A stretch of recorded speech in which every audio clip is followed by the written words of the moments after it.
What's up, everyone? Welcome back to Echoes of Elsewhere, the podcast all about abandoned places and the people who can't stay away from them. I'm your host, Courtney Autumn. There is a certain kind of pull to abandoned places, something quiet and something unfinished. Not everyone feels it, but the ones who do usually can't ignore it for very long, and today's guest is someone who knows that feeling very well. I am joined by Dakota, the creator behind Wandering with Dakota, an explorer drawn to the stillness, the mystery, and the stories hidden in places that most people will never step foot in. In this episode, we talk about the pull toward exploring the abandoned, the reality behind making content, and what it means to keep coming back to places that most people would avoid. So let's begin. How long ago did you start YouTube? So if you want to go really far back, I started doing YouTube properly or improperly because I grew up on the YouTube era, so I would post like the most random nonsense. Were you like vlogging? Oh, 100%. Gotcha. I would do vlogging and gaming when I was a kid, but I actually started trying to post like more specifically like travel and urbex stuff. One of my earliest travel stuff was actually just old abandoned house. I was like 16. This was ages ago. Oh my God. Though. Yeah, it was ages ago. But probably been taking YouTube more seriously. Been on the grind to trying to make content for probably, I don't know, like a little bit over a year and a half, maybe 2 years. It's all a blur. No, I bet, especially because, like you said, you grew up doing YouTube, so I can only imagine the many phases that's taken. I skimmed through my old stuff because I had everything private at one point. I skimmed through all of it because if I ever do manage to take off with any of this, they're gonna be like, "Oh my God, Dakota said this from like 2016." I'm like, "Hey, I was a kid. I was like 12, right?" I know. You're not wrong, though, because, you know, some people take you so literally, even when they can see that you're a kid in the video. You're like, listen, things change. Like, people dude, change. I don't even understand my mindset. Like, I don't even know what went through my head back then. I have no idea. Hell no, and how can you? Just a lost sheep just running around, confused 24/7. Yeah. That's hilarious. But absolutely. Where are you from? You're from Georgia originally? Oh, yeah. Okay. I am from South Georgia. I'm in a small town called Cairo. Oh my God, I've never even heard of that. I am not surprised. You already know Cairo, see? One step ahead of the rest. It probably has like maybe 20,000 people. It's small town to me, obviously. South Georgia, so if you know anything about South Georgia, there's like nothing to do around here. Yeah. I know a few Urbexers, I think. One of them. Do you know Rose? Yes, I love Rose. Rose grew up and went to school in Thomasville. I'm like literally the city right over next to her. Oh, okay, nice. So ironically, all kind of in the South Georgia-esque area. That's crazy, yeah. There's something in the water over there that makes people urbex. Oh, there is something in the water. There is something in the water. I'm not sure it does that specifically, but there is something in the water in South Georgia. I will say that. Still trying to figure out what it is. I'm kind of terrified, but here we are. I guess don't drink too much of it. Hey, don't chug it, that's for sure. You're better off drinking moonshine out here. It's probably more sterile, dude. Oh my God, that's so sad. So tell me about how long ago you got into exploring and all of that. All right, so we're breaking the ice. All right, so what kickstarted me trying to like travel and do urbex and all that stuff? I got back from a cave visit in Kentucky because I went up there with a family of mine, and I was like, I really like to see places, right? And I always would drive on the way to school. At the time, I'm like 16. Emo is absolute hell, right? So you have the beginning of like when urbex finally started kicking off a little bit as far as like social media is concerned. Because of course you had precursors and stuff that came before, but like I think 2016 through 18 was probably like the big boom. I think it's when it finally started taking off. So I would watch people do that, and I'm like, dang, I have a lot of abandoned places around my property and just where I'm at, because I live on like 100 acres of lands. Well, I did before I moved. And back in the day, my family, since it's South Georgia, they actually owned and created a school. So I grew up living next to an abandoned school as a kid. We would always tell stories and stuff about it, just kids being kids. But I think what really took it off was I just would pass this abandoned house on the side of the road, and I was like, I wonder what's in there. So I kid you not, I walked in the heat, the blazing summer. It was like June, and I walked for like 4 hours in a hoodie to get to this abandoned house with like nothing inside of it. It was like the worst introduction, but it was kind of cool though. I was like, hey, this is neat. I actually found a place. And then from there, it kind of just took off, and I started branching out and doing all kind of stuff. So that's really what took it off. You were already so committed that you walked 4 hours to your first bandit. I like to say, like, for the first 2 years of me trying to travel and do anything, just try to chase any dreams that I had, it was literally just walking and asking for rides everywhere. And I think the first year was straight up delusion. I was like, I'm gonna go travel. With what car? With what money? I'm 60. Complete delusion. But, you know, here we are, right? Delusion's a blessing sometimes, I think. It really is, especially in our sport, because you got to be kind of delusional to keep like breaking the wall.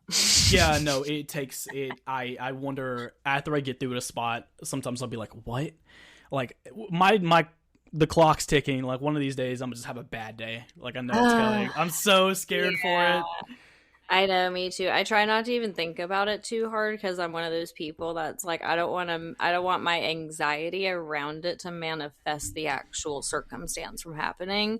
So I try to like be avoidant to even thinking about it. But obviously we all have those thoughts where it's just like, the more you get away with it, the clock, you just know, like, that veil between you and trouble is getting thinner. 100%. And of course, I'm sure, as we've all have done at least once, we've been in some very suspiciously iffy spots. So it's like, I'm just like, sure. What? I was like, one of these days, something random's gonna happen, or I'm gonna get a shotgun pulled on me. So it's one of these days. But here we are. Especially being in the South, you know, like, the shotgun thing scares me more than actually like having a police interaction. Yeah, so I'd rather have police just tell me, hey, you need to get off the property, not come back, than, hey, I'm gonna shoot you in the legs.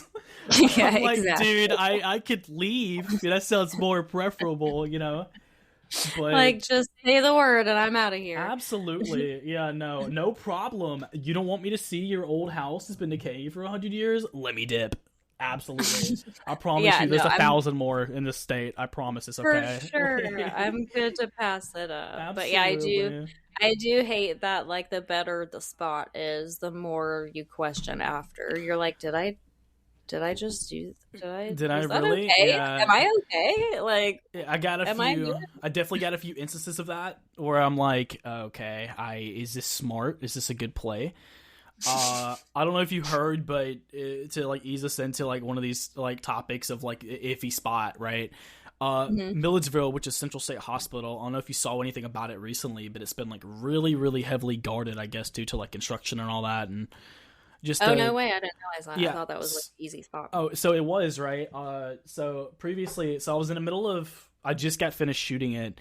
So I went in 2023, my first time going out there, and explored like 2 or 3 spots out there, like one of the oldest places or whatever, full of asbestos and all that. Went back, I think it was middle of August of last year, and we explored mainly like the main Central State Hospital building, which is like the Powell building, and like the backrooms building, quote unquote. It's called the Arboro building. So we did that, walked in, easy peasy, really easy. I've never seen security ever, always went on a Sunday. So in my head, I'm like, this is going to be a cakewalk. I went in, I believe it's this year. Was it this year? I don't know. Time blurs. It's been a couple months probably. Me and a few friends went out there again, and I had him come all the way from like Alabama, and he was scouting the day ahead. So he decided, he's like, I'm gonna try to, because I hear it's getting bad. Let me sleep on the property. I'm curious to see if anybody's gonna flag me down. There was undercover cops, security patrols everywhere. Like, it was like really bad. Like, I've never seen it that crowded. But I kid you not, we spent the whole day in broad daylight, and then one time at night just running around the campus avoiding cops and jumping fences. Like, Oh my god! I was like, I'm getting this documentary done. I don't care. This thing will be 2 hours long. I do not care. Let's do it. Yeah. I mean, you got to do what you got to do sometimes, but that would just, I don't know, that ruins it for me. Like, I like to have fun, and part of the fun sometimes is like avoiding the cops, but not the entire time. No, I would just be like, I got to come back a different day. I can't do it. I think I get enough fun with getting into a place and knowing that, you know, it's nobody's seen it in a long time, and less of running from cops, even though I have ran from cops once, and it was actually funny more than anything. I feel like you get this a lot. Like, I feel like people just laugh about it every time they run from cops. Like, it's never scary whatsoever. No. You're not wrong. No, it's just like, we just laugh at them every time. It's like, dude. They hate to see us coming, that's for sure. So are you familiar with the movie Fist Fight? It's a comedy movie. It has Ice Cube in it. It's like early. Oh, yes. So there is a high school, and it also was a middle school previously, but before it became abandoned, it was East Atlanta High School. That's where Fist Fight was filmed. The main like fight at the end of the movie is outside of the back entrance of the lot. So if you pull up to the back side of the property, you can see the whole little scene where they filmed it and all that. And it's this massive, like, 2-story plus a roof abandoned school on the east side of Atlanta. And I don't know what we were thinking. I was debating all weekend. I was like, man, I really want to go to Atlanta to do something. I really want to go film something. I want to go explore something. Because, you know, you get that itch, right? And I'm like, I got that itch. I can't scratch it. I got to go do it. So I call up my friend Alex. Shout out to Alex. I haven't talked to him in a while. But we go up there. And I FaceTime him, and I'm like, yo, what are you doing? He's like, yo, I'm at a sauna right now. I'm like, all right, wrap it up. I'm going to need you to meet me up there. He's like, what? I'm like, can you meet me? I was like, can you meet me at so-and-so? And this time, he's like, you're coming up here? I'm like, yeah. He's like, bro, it's a Sunday. I'm like, fuck it. Let's do it. You're like, that's the best day. It's the best day. It's always the best day. I feel like on a Sunday, like, I feel like everybody's worried with church or whatever, right? Yeah, exactly. What I learned is East Atlanta is full of people that are nosy, I think. I don't know why, but today especially was one of those days. So we got up there, we met up with him and Aiden, and Aiden's first time, like, majorly exploring, first time meeting, I want to say first time meeting both of them. So we had this little, like, collaboration going on. And we walk inside, the door is wide open, like most schools are. It's really easy to get in, right? But we get there, and we're looking around, like, the outside of the property. And you can, like, if you go find the video and search it up, you literally can see, like, hundreds of cars at the back section. They're at the park next to it. I think it was, like, Labor Day or something. So it was a big, like, Labor Day grill out. We're thinking, okay, we parked our cars nearby. They're just going to think we're part of the Labor Day thing, right? Wrong. No. We instantly got flagged down. So we were in there, filmed most of what was there. We got up to the roof because I was like, oh, I want to see the roof. We're already here. So we all climb up. Alex is like, oh, I'm scared of heights. I'm like, I am too, bro. Just climb up, take your time, right? He was like, oh, crap. Like, he was really terrified about heights. So we climb up. He gets up. I'm like, heck yeah, good job. He goes to do a B-roll shot in landscape. He's, like, taking it from the edge, and he's going to do a B-roll shot from the edge of the roof up to, like, scanning, like, you know, going up and stuff. And he looks down, and there's, like, a cop car down there. And he's like, oh, fuck. And he turns around, and he's like, yo, cops. And I'm like, what? He's like, cops, we gotta go. I've never seen a motherfucker so scared of heights climb down a thing so fast. Like, he forgot all about his fear of heights. He just went right down. So, naturally, we sneak down these, like, 2 stories, and we evade past, like, because, ironically, the front door to this place is right next to the stairway. So to get down to the bottom floor, we have to go down. We obviously can't go out the main entrance because that's what a cop said. So I'm guessing in my head, I'm thinking, okay, what are we going to do? And I'm like, let's go the back way. Let's go out the back. Let's go around and let's, like, dip through the woods or something. I try to, when you go into a spot, especially in a city, I try to have an out. It's really easy to get out. Like, in most county areas, it's really easy to run away most of the time. But honestly, most of the time, just don't run. We were like, fuck it, we're here, right? So we climb, so we find a spot. Every door is locked, mind you. And I have heard from people beforehand that it's really chill, it's really easy. I'm like, ain't no way, bro. We get snagged on the worst day. So we're running. We jump out a back window after finding it, and we run right through the spot where fist fight was filmed. Run around the backside, climb a razor wire fence, almost get bit by snakes, and then end up like having to go to a fence line. And then I'm like, oh well. I'm like, let me check, because we like arrived, like we hunkered down in the woods. We're like, okay, let's see what they're doing. So I'm like, I need to get the car. I was like, I'm gonna go get the car. You guys stay here, and when I get the car, pull around to here, hop the fence, get in, and we'll drive off. Since we're out of sight, this is where the Dakota luck, as I like to call it, I've coined it at this point. It is strictly my luck. I hop the fence. So I take off my jacket. I do this and that. I'm like, okay, let me look a little different. I hop the fence because I don't think they know what I look like at this point. And as soon as I hop the fence, I go down the hill. My phone drops out of my pocket, but I don't realize this. Hop down the fence, get to my car, and then I realize, so I crouch down behind my car, and I can see like 4 cop cars outside of this building. And I'm like, okay, all right, this is fun. Meanwhile, they're looking at me from the fence line, and they're like, why isn't he moving? Why is he getting in the car?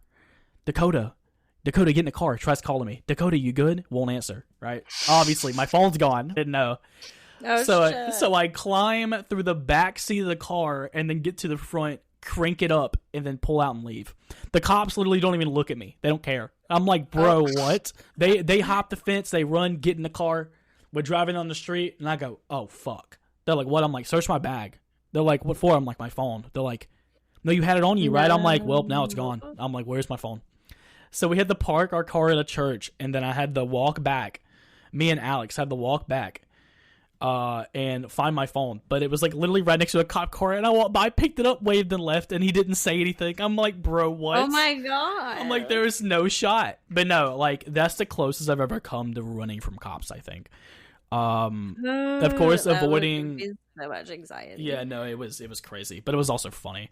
I was like, after the fact, we were like, they're like, yo, did you see the snakes? I'm like, what snakes? What do you mean? There were snakes out there? like I'm just trying to survive, dude. No, but they were, it was very fun. I was like, it was ironic. The first time, I always like to say, you never know what a person, especially in like exploration in general, right? You never know, because like, for example, I've been in like abandoned caves. I've been all over the place. So like, you have to trust who you're with. And there is nothing better than figuring out who you can trust than running from the cops with someone. That is such an icebreaker. You're right. Yeah. Either they're going to go, oh my God, or they're going to be like, nah, we did it. Let's get out of here, girl. Like, yeah. Or like, even when the cops are approaching, how people handle that situation. Like, are you going to make this obvious? Are we going to run right away? Are you going to chill the fuck out and let us come up with a plan? Like, you know, like all these things start happening really quickly, and you get to see what people do, and you're just like, all right, well, I know if I'm exploring with you again or not. Yeah, honestly, I've known, obviously I've learned from just being around people in general. The biggest thing you can probably do 9 times out of 10 is just try to have a conversation.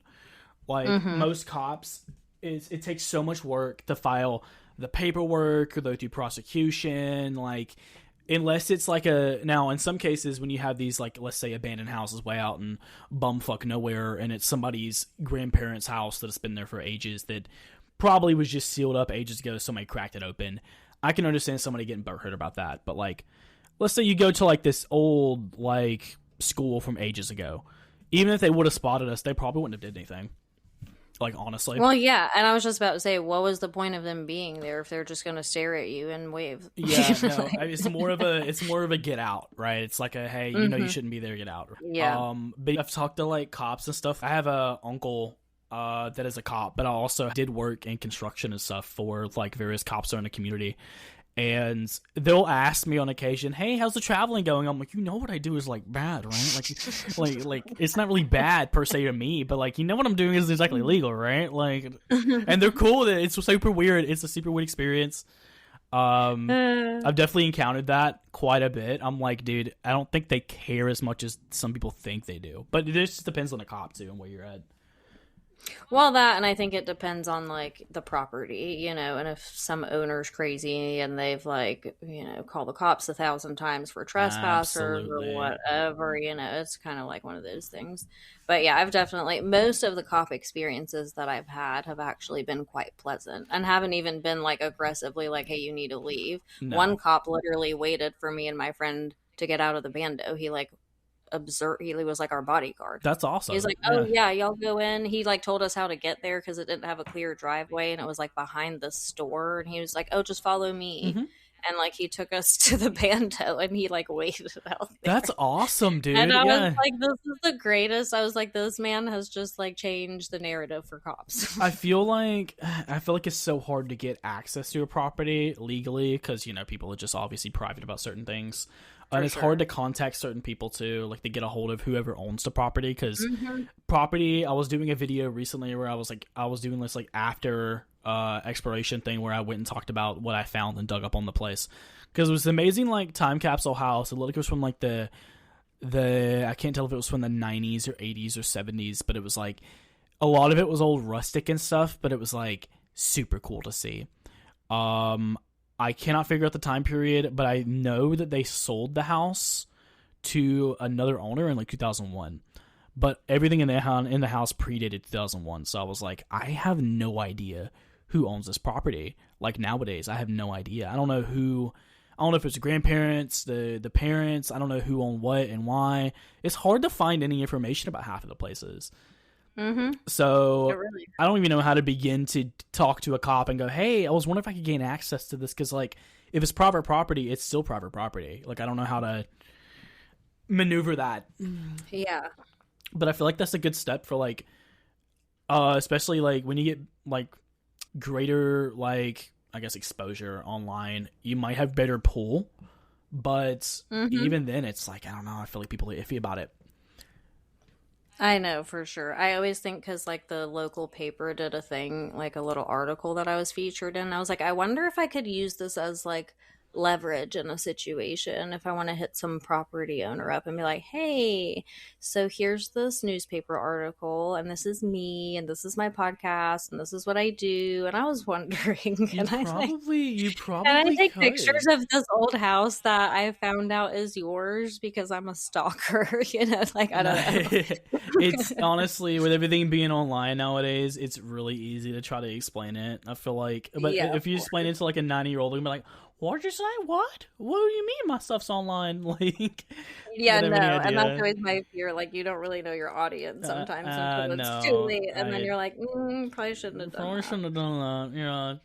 I have those moments where I'm like, I don't know if I could use this or not because like, so I used to so I do a lot outside of urbex. A lot of people don't know this because I've been busy doing urbex for probably 2 years, like mostly now.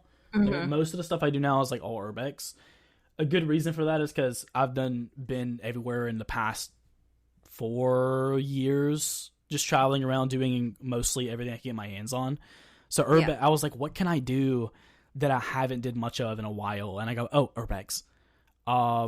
So I just bounced back to the local states for like 4 states out, and I'm like, okay, let me just explore everything abandoned till I get farther out west.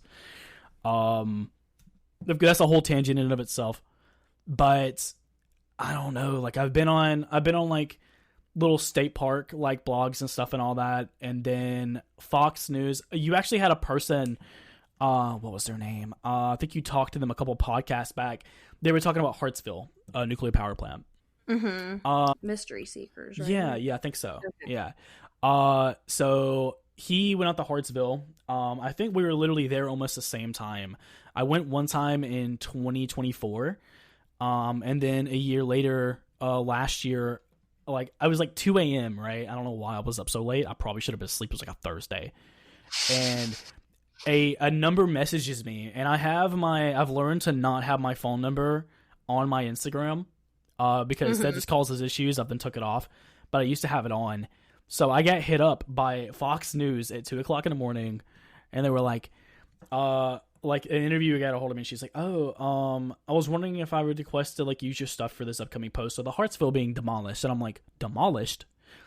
I'm like, "Pardon me, pause." So she ended up explaining to me that the Hartsville nuclear power plant was going to be demolished and imploded soon. So I was like, oh, that's crazy. Yeah, of course, use my stuff. So I got on the news, and then I was like, hey, how legal would it be if I was to go back, of course, if I was to give you like drone footage, could you be able to use that? She's like, no, sadly not, blah, blah, blah.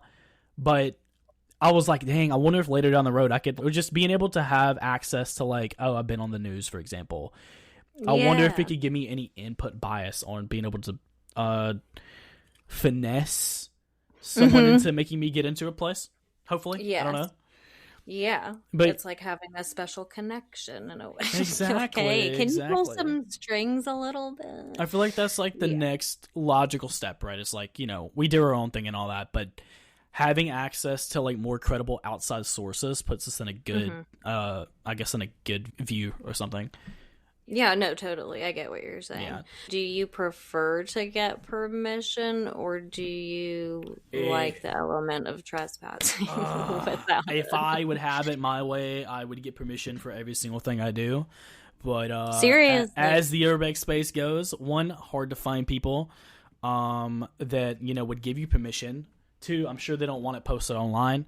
And three, I mean, my life is crazy enough. I might as well go ahead and break the law. What else am I gonna do? I mean, I'm here, right? I mean, you're talking to the person that would like take $600, travel across 7 states, sleep in my car, and nearly freeze to death just to go travel. I'm perfectly, my God. Well, yeah, I'm perfectly fine with getting like snagged by the cops. It's fine, whatever, right?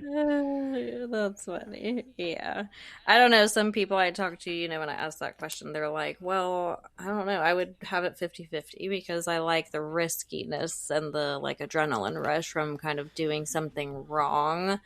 And obviously that would go away if every place you go to, you're like, yeah, here's the key, go on in, kind of thing. Yeah. So, I see it both ways. I mean, obviously for content's sake, it would make life easier to always get absolutely, permission, at least for like the good spots, and maybe for the crappy ones, I don't really care. I love, what really got me into this was, I love the experience of going to these places in their history and stuff, because like, it's so interesting to see. Like, because normally when I used to travel and stuff, I'd go to these places and a lot of it's like open to the public. So what you're getting is like a messed down history version of what's modern, right?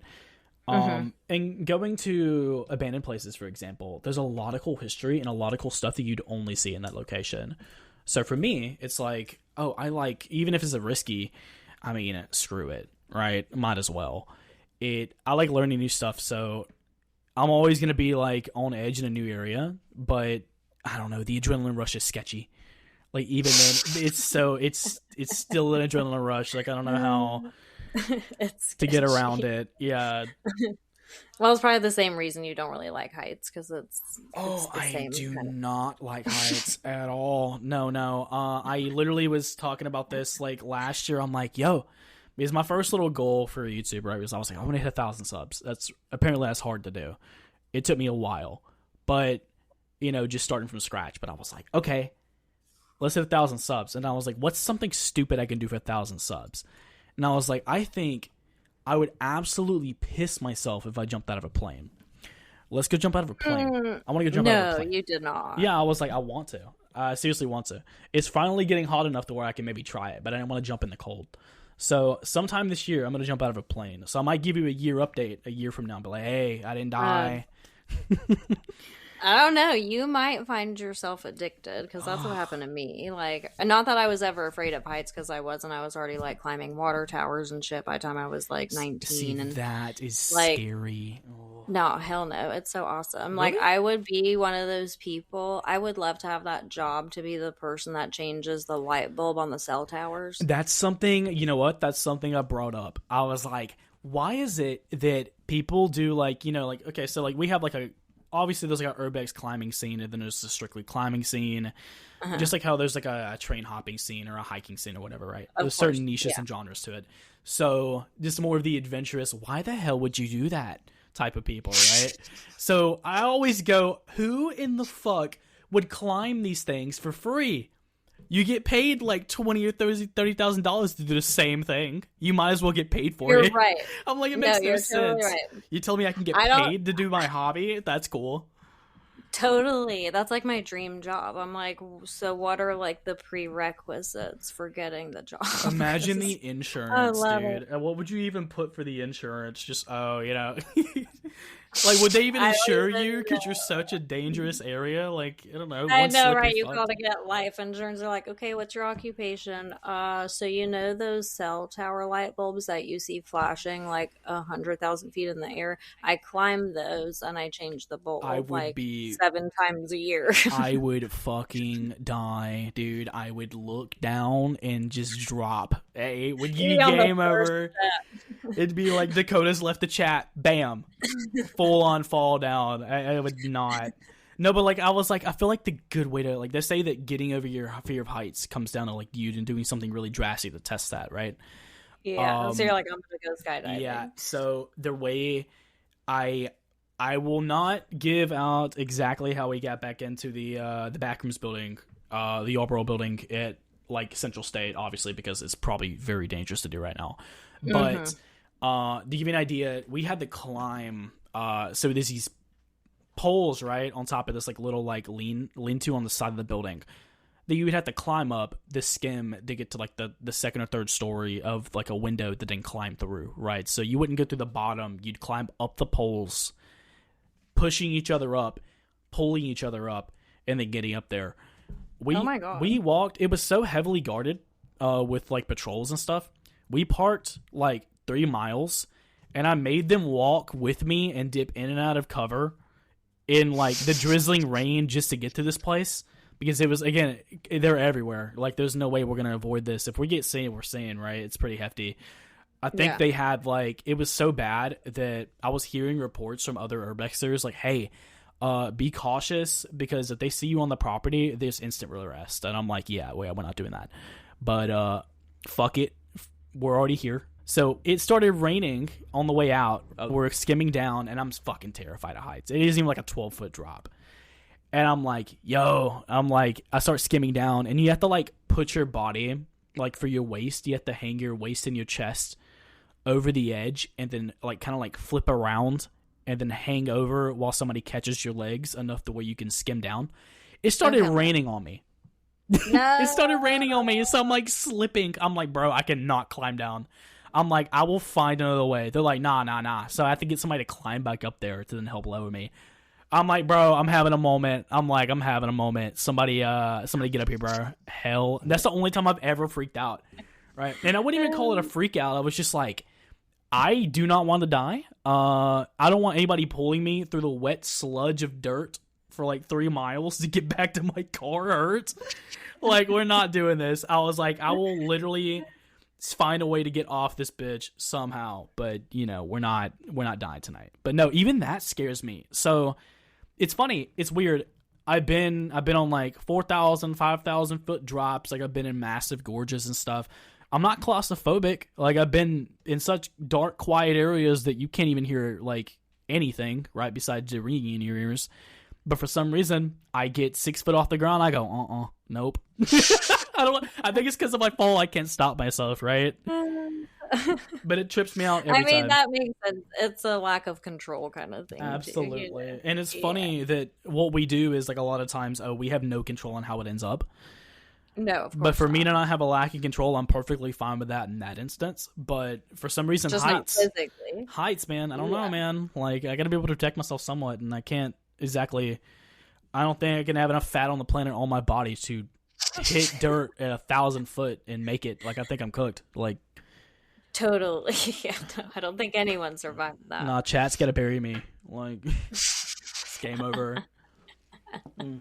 That's hilarious. I was actually talking to somebody before. So last night I was like, I stayed up like a little later than I should have, and I was making a joke. I'm like, hey, I got like when I came on this podcast, I was getting like prepped and set up and all that. I'm like, it's funny.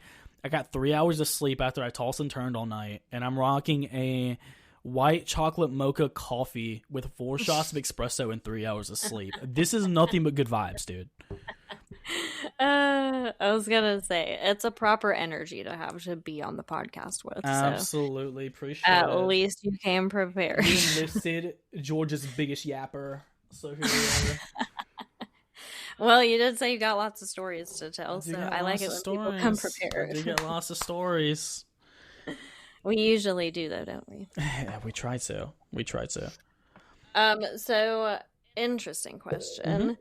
Have you ever? Well, first off, do you believe in like paranormal stuff? All right, so You already know where this is going. I've had one. I think I've had one occasion where it was like iffy, right? Now, little backstory about me, right? Like I said, I've been somewhat trying to like travel and see the world, right? So one of the things that I was trying to do a few years back is I wanted to like, so last year, I think was it last year? No, it was 2024. Jesus Christ, I'm getting old, bro. What is this? My memory is fading slowly. What is this? So 2024, around like July or June, somewhere up in there, on a road trip to Texas, we went to San Antonio, me and my friend Alex, and one of the things we did is we went to this haunted bridge called Donkey Lady Bridge. That sounds as cracked as it actually is. So apparently, right, and I've been to quite a few. I've been to 3 urban. I'm sure you know what like a urban legend is, or like a like a scary story, whatever. Localized for those regions. So I've been to these like creepy ass places. Like I've been outside of DC doing like Bunnyman Bridge, which is like the killer quote unquote like asylum escapee. They would hang bunnies from the tops of bridges or whatever. Again, probably all he say, she say, whatever, right? Went out to San Antonio, did Donkey Lady Bridge, didn't see anything. Went to West Virginia, did like the Mothman, do you know anything about the Mothman? No. So it's like this paranormal back in the 50s and 60s. I believe it was the 50s and 60s. During the Cold War, the United States government had, if I remember correctly, like gunpowder storage and TNT storage. It's called the TNT area or something like that. The TNT is abandoned, pretty much these abandoned storage facilities out and like right across the I think it's the Ohio River going towards Ohio.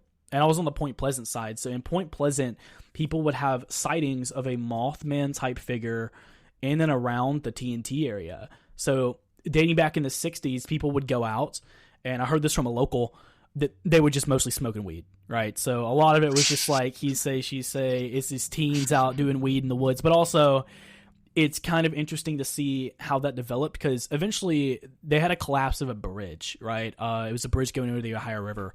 Huge crisis, like 100. Somebody, do not quote me if I got this wrong. I'm just naming numbers. I think it was 100 maybe died. It was this big bridge collapse. And people reported that they would see this creature, paranormal or whatever, as an omen. And it would like follow their cars and do this and that. Again, been to all these areas, right? Been to, and I'll get to the Dozier School in a little bit. You'll be very interested in that if you haven't heard of it. One of the most horrific places of an abandoned area I think I've ever been to, history-wise. Yeah. But I think nothing has hit harder, and even being scared like shitless than like Pennsylvania tunnels and mountain tunnels. Nothing is scarier than being in an abandoned prison at 2 a.m. and hearing something like slam behind a door and like, I don't know what happened. So I was over at, what's this? This is River State Prison, right? Literally right down the road from Milledgeville. So it's not far from the asylums and stuff. So we're down there, and I'm pretty sure all these like prisons were built on the grounds of the previous area. So for a lot of it, whenever inmates were still at this prison back in 2011 before it closed, I've had inmates text me and be like, hey, we always thought this place was haunted. This place is super haunted, blah, blah, blah. And I've been there like 3 times before then. So one night, after a long day of like, we went to Atlanta, explored this like abandoned strip club, this abandoned gym, ate lunch with a friend of ours, drove back down to this prison. I'm like, yo, let's do it at night. So I'm with a U.S. Marine, by the way. Me and this dude's like going inside of this like abandoned prison. Again, you expect a Marine, which is only like a year younger than me, to have, I mean, you've been shot at by tracer rounds, crawling around in the mud. Why are you scared, right? So we go in here, and I guess it just shows the urbex mentality, right? Either you built for it or you're not. Mm-hmm. we go into there and it's like dead quiet. You know how it is to explore at night. It's like a whole different vibe. Your senses are up on high alert. Everything's sketchy. And we're walking through, we're shining our flashlights around, and I'm like, nah, it's fine. You know, I've been told this and that, subscribers have told me blah, blah, blah, whatever. I don't believe in the paranormal. There was something there with us. I don't know if it was a homeless person. I don't know if it was an animal. I don't know what it was, but I swear we heard footsteps.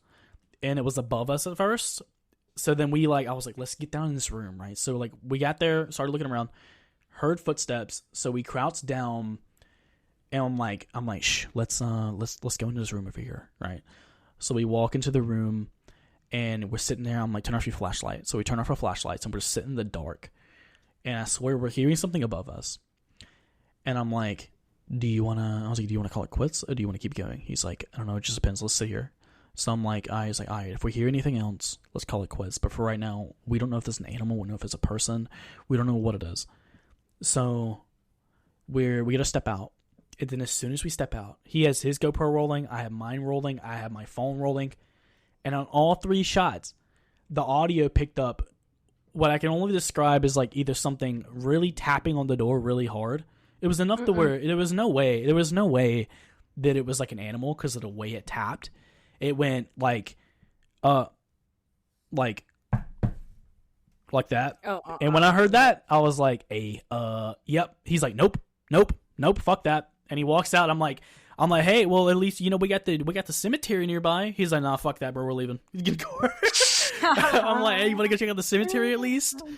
But no, it was super sketch. I don't know what was in there with us, right? I've been in places where I'm like, okay, this is obviously sketch. Like I've walked over probably dead bodies in fields and woods. But for some reason, that place is sketchy at night. Like, I don't know what it is. I've had people want to go back and like camp out at night down there. And I'm like, dude, you better get me a lot of alcohol and a lot of like good vibes, because there is no way I'm camping out there at night without at least a handgun, right? Like, I don't know what's out there.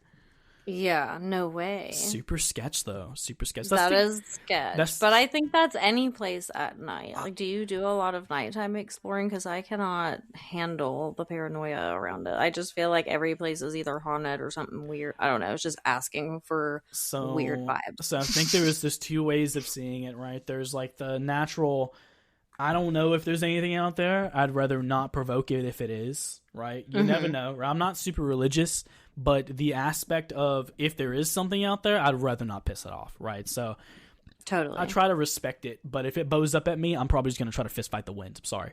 But like, but if we're talking like strictly, I try not to explore alone at night. I have a couple times. Now during the day, I get called crazy for this, but I do explore alone sometimes. It's definitely sketchier. Really? Yeah, it's definitely sketchier on your own though. But I try to explore alone sometimes just because like conflicting schedules, right? Like sometimes, people's got this going on, that going on. And being not only just for the sake of I want to see as much as possible in my life in general, because I got this going on and then I have like so many other things going on in life. I want to make the most of whatever time I have. So sometimes I'll just go and explore alone, I get called crazy for that. I think that most people just don't explore alone. But I think people can also, as much as I love having people around, I think people can also be a liability if you're not careful. So it's kind of tit for tat. Like sometimes I'll do it. Sometimes I'm like, I like it alone. But yeah, I spent most of me traveling alone. So in my head, it's just no different, Yeah, I guess you're kind of used to it too. Pretty since much. you have some kind of experience being alone and just doing something on your own. Some people don't do anything on their own. So it's kind of like, at night, though, I don't know. That's sketch. Like, that's pretty sketch. I don't know. No, I'm a girl, so I would never go anywhere by myself at night, especially in an abandoned place. Like, that's just asking for me to get murdered, to be totally honest with you. Yeah. Like I think everybody has an equal standpoint on, I hope you can protect yourself if you're doing this and all that. But like, as a viewpoint of a guy, right? I would absolutely not put myself in a predicament. Like if I'm in like, as a girl, I would not ever walk into an abandoned place at night with the tweakers out and about. Oh no, thank you. No, thank you. I don't know. Like I want to have, I think that I have this belief, right? That like good people, 9 times out of 10, right? So like survival, for example, humans have always been the type to where we look for negativity because that keeps us alive, right? The sooner you spot a negative instance, the better off you are. And I feel like we're hardwired to see negative, but kind of goes hand in hand when like intertwined with like the urbex community, for example. Negativity, right? I think that we spot a lot of negatives, and most people, 9 times out of 10, are mostly positive, or they're just naturally good people. But I think we try to spot and view negatives when they don't always exist. But man, I'd like to take the benefit of the doubt, but I just don't know. Like, being around tweakers in the middle of like Birmingham, for example, world's worst, bro. World's worst. Now, I definitely think that I could not do it as a girl at night. It's not happening. In no world would that be possible. Yeah, I mean, even in the daytime, it's kind of sketchy to be alone. See, I only have a couple people that I explore with that are like girls, but like mostly I think I'm not sure if it's a male dominated space, but I feel like it is. I feel like guys are more likely to do dumber shit. So it's just like, it's probably just comes with the territory, So for like, what are you trying to say, that the girls that do it are stupid? No, I just think that you guys have more of a. You guys are willing to take risks. That makes you better, You're able to put yourself in an iffy environment. That's actually respectable. Like we're just like, we want to do what the boys do. I have a level of respect for anybody that steps outside of their comfort zone. I think that is the key to any growth, right? Is stepping outside of your comfort zone and doing new things that you know nothing about. That's kind of like the philosophy I try to live by. Is like the biggest things in life comes from the most unexpected moments, to where you look back and you go, I am so glad I did this random thing. Like for me, for example, being 16, stepping inside of an abandoned house that I knew nothing about, that I barely had anything inside of, led to now with me on a podcast with someone I've never met, having a great conversation. So that's true. It's ironic that the little things lead to the biggest things, and stepping outside of your comfort zone, I feel like, is always key. So anybody that comes into any space, especially going into places that are decrepit, probably falling apart, you're breathing in cancer, and you don't know this is the only damn like this is the only space I have learned that you go from meeting someone on the same day to hiding from patrol and security in the same day. Like full trust. Putting your full on trust in them. Full trust, same day, that's 100%. Totally. I think it's the only community I've encountered that with, for sure. Yeah, and that's pretty niche of a feeling within itself, I think, because trust is a hard thing to dish out, and so for us to do that so quickly with people that we often just meet it kind of says a lot, with as much as you hear about the urbex community and how negative of a space it can be. It's so unfortunate, too. It's like, I fell in love with this a lot of times because I was like, I just love to see the history. I love seeing like different aspects of where life was and what happened. Like, it's so curious. Like, sometimes I don't understand like the whole hype on houses, but then again, I kind of do, right? Stepping into a space that is completely left behind. But sometimes, man, I'll look at stuff and I'm like, are these people going in the spots and claiming they're abandoned when they're not? Like, it's an iffy time period for urbex, and I'm like, I can't 100%. I can't tell what people are doing. I just like, and like, especially with like the younger generation are so prone to dox. It's insane. And I was like, I don't know if it's like, I'm 24, right? I'm probably still young compared to like most of the OG explorers. But if we're talking like strictly like newer generation, let's say like 18, 19-year-olds, 17-year-olds, I don't know, man. I don't know if I trust it. Like, it's just iffy. It's a weird time. Either. It's a weird time. I feel like the older we are, the better I like it. Like, I just need older people in my life. Like, here I am. Yeah. Hey, there we go. No, I totally get it. And I think it has a lot to do with like the way that they view social media as like this competitive sport, and posting as a competitive sport, and finding the spot as a competitive sport. And I think that runs through in any generation of urbex, whether you're an OG or you're a newbie or whatever. But Absolutely. I think that like the younger you are, the more prone you are to feel like you have to have something to prove or something like that. And therefore you go to extremes that make it, yeah, it's questionable. You're kind of like, did you just fully break into someone's house and they just went out to like Disneyland for the week? And you're like, okay, my neighbors Yeah. are on vacation, so I'm going to urbex their house. Like, That is insane. It's abandoned for 2 days. Yeah, it's like, what? Yeah. they're like, it was abandoned for that week. They were gone. Yeah, it's insane, right? I could never. Yeah, like I've seen. I think it was. I can't remember. I cannot remember who it was, but I think somebody got in trouble over like a mansion a while back or something, like last year. For sure. Yeah. And I'm just like, bro, it's for sale. Like it's for sale. Yeah. I'm pretty sure they're appraising it. Like if people are like, so like, it's ironic that I'm gonna say this whenever it's like, I literally was just talking about earlier how I snuck past security and shit. But like, if it's so heavily patrolled and it's obviously not just like an abandoned hole in the wall, I'm still sketched. Like, even if I see like an abandoned house full of like stuff that is mostly untouched or barely ever touched, and then it has like a car sitting outside that has like moss on it, I'm still sketched. I'm like, dude, I don't know if this is abandoned or not. Like, it's, especially down in the South, it's sketch. I don't know what's what. Oh, totally. I have totally, no idea. Yeah. Where are you based out of as far as urbex? South Carolina. South Carolina. Nice. I've been out mostly towards like Greenville and up in those areas and stuff, through the mountains and all that. I Gotcha, don't think upstate.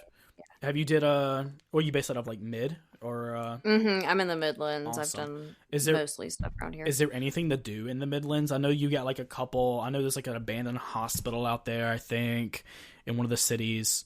There's an abandoned, like, well, I guess that's not really abandoned. The last time I tried to go out there, Rose was with me, actually. They look like they were starting construction of some sort, so I'm not really sure if there is an abandoned hospital in my area anymore anyway. But you're not really a house fan, so Yeah. like, there's a lot of houses Yeah, here, I could and definitely. that's what I get into. think And there's a lot of schools too. As far as like, I try not to do it like for content. I think going back to like the younger generation thing, right? I think the younger you are, the more you're probably prone, because like, I'm 24, right? I grew up in a time where I had an iPhone by 8 or 7, right? Now I'm not like most kids. I actually had to go work for my iPhone, but regardless, I had a smartphone pretty early. So my view on it was, I guess since the younger generation grew up with social media, especially TikTok, I feel like it's just the next wave of people. Like, I feel like it's just a fad. Yeah. And well, and those people will die out, whenever they'll get bored with it, or when their content stops performing the way it does, or whatever it is, it'll be some minuscule reason and they'll die out. But that's what I have always noticed with some of the explorers that come on here, is you can tell who's doing it for content and who's really just about it for exploring, because they would be out here exploring if phones and cameras didn't even exist. Absolutely. And that's kind of my vibe. I'm like, no, I do this because I love doing it. The content just is like, that's on the side. Absolutely. Right. So like my idea of it was, I was like, literally why I started posting on YouTube is I was like, one, I always liked to do it because I was like, okay, cool, why not? I was just one of those kids. I was a YouTube kid. And then I got a little older, started like traveling and stuff, and then like for years I didn't really post much. I did a lot of areas where I just took photos and stuff and didn't really post videos of it. So I missed a lot of if I was trying to create content, I missed a lot of the best moments early on. I wish I would have recorded the entire steps from like beginning to now, because I'm sure there was a lot of cool stuff I could have recorded. But I started pretty, I don't know, how many was it? 2018 is when, that's 8 years ago. Are you kidding me? So yeah, 7.5 years ago. And back then I just had a shitty ass camera, a shitty ass like Android camera, and I was running around like just doing basic edits. The worst. I think when you get moisture inside of like your phone, you'll eventually have like the camera start messing up and all that. Yeah. With like the screen, like the light flares and stuff. I had like a horrible light flare issue, and I was just still at the recording. But like I just always loved it. I always loved the idea of telling a story or, you know, getting out there and, you know, and like the main reason, even though I barely have any reach right now, the main reason for me doing any of it is because, like, I came from nothing, right? I grew up super poor. I grew up in an area where it was like I had no opportunity, no options. Like, everybody that I told, I was like, I mean, to be fair, a 16-year-old walks up to you and tells you he's going to travel the world. You look at him like he's crazy. Like, what the fuck is this kid now? Are you kidding me? I know, everyone's like, good luck getting out of town. Good luck, right? Yeah, of course. Complete delusion. I explored all of Georgia in fucking Corona, okay? I was motivated. If I get Corona, it's part of it. Screw it. But I don't know. Like, I grew up with barely any opportunity, and I was like, this is new, right? Like, I was like 8 or 9, running around in like the backside of our property, probably trespassing at somebody else's other property too, because I didn't know where the landline was. But I would travel out there with my little cousins and stuff, and we'd like stay in the woods camping all weekends just because it was a new area. Like, I've always been the type of person where if it's something new, I want to jump into it. And I feel like there's a kid out there, or there's a person out there, whether it's urbex or whatever else, that wants to get in to something, you know, whether it's achieving their dreams or their goals, or if they do want to travel, they'll get into urbex or see things that nobody else has seen before, or put the foot out there and just try to create content or anything of the sort. The biggest thing is, what is the legacy we leave behind, right? Like if we were to stop posting today, like if everything was to call it quits, what are we leaving behind as a legacy? And I feel like people need they need good guidance, and 2, they need inspiration, because I don't know about you, but when I was 18 and 17, I had no clue what the fuck was going on in life, and everything was a crisis. So I feel like having that crisis be That's still lifted. me most days. Hey, man, that is called living in the 21st century in 2026. No, it is. That feeling never goes away. It just evolves and takes new shape as you get older. Absolutely. And I think the older I get, the more I realize that the world's changing, but it's not changed as much as I like to believe it has. Like, I feel like people are still very much still people. Like, we haven't really changed much in general. So when I go, okay, what was I looking for when I was younger, right? Because if I was to say anything I think one of your questions was, what would I, you know, say to anybody getting into it? Whether it's something that is like something you love to do, whether it's urbex or anything else, jump into it. Head first, go right into it. Life is weird. Like, you figure things out as you go, and I'm a little scared for the urbex scene going forward, just because 1, technology is changing, and 2, AI. I feel like AI is changing the scape. I hate AI. It's scary, dude. But it's like, but if we're talking like also on the scape of like content creation, doubling back around to that, right? I don't know how. I'm assuming you post probably every other week or something, right? I think I thought it was every other week. I was studying your posting routine because I'm just always curious about people. I post once a week, right? YouTube, and I work a full-time job, and I also am trying to start up a business where I'm going to refurbish and redo like wooden material and then resell it for like furniture and stuff and resell, right? And then I also have a garden. And also, like, write and all this other stuff. And I still make time for it. And I'm over here like, God, I feel like I'm getting nothing done. Everybody's looking at me like I'm fucking crazy.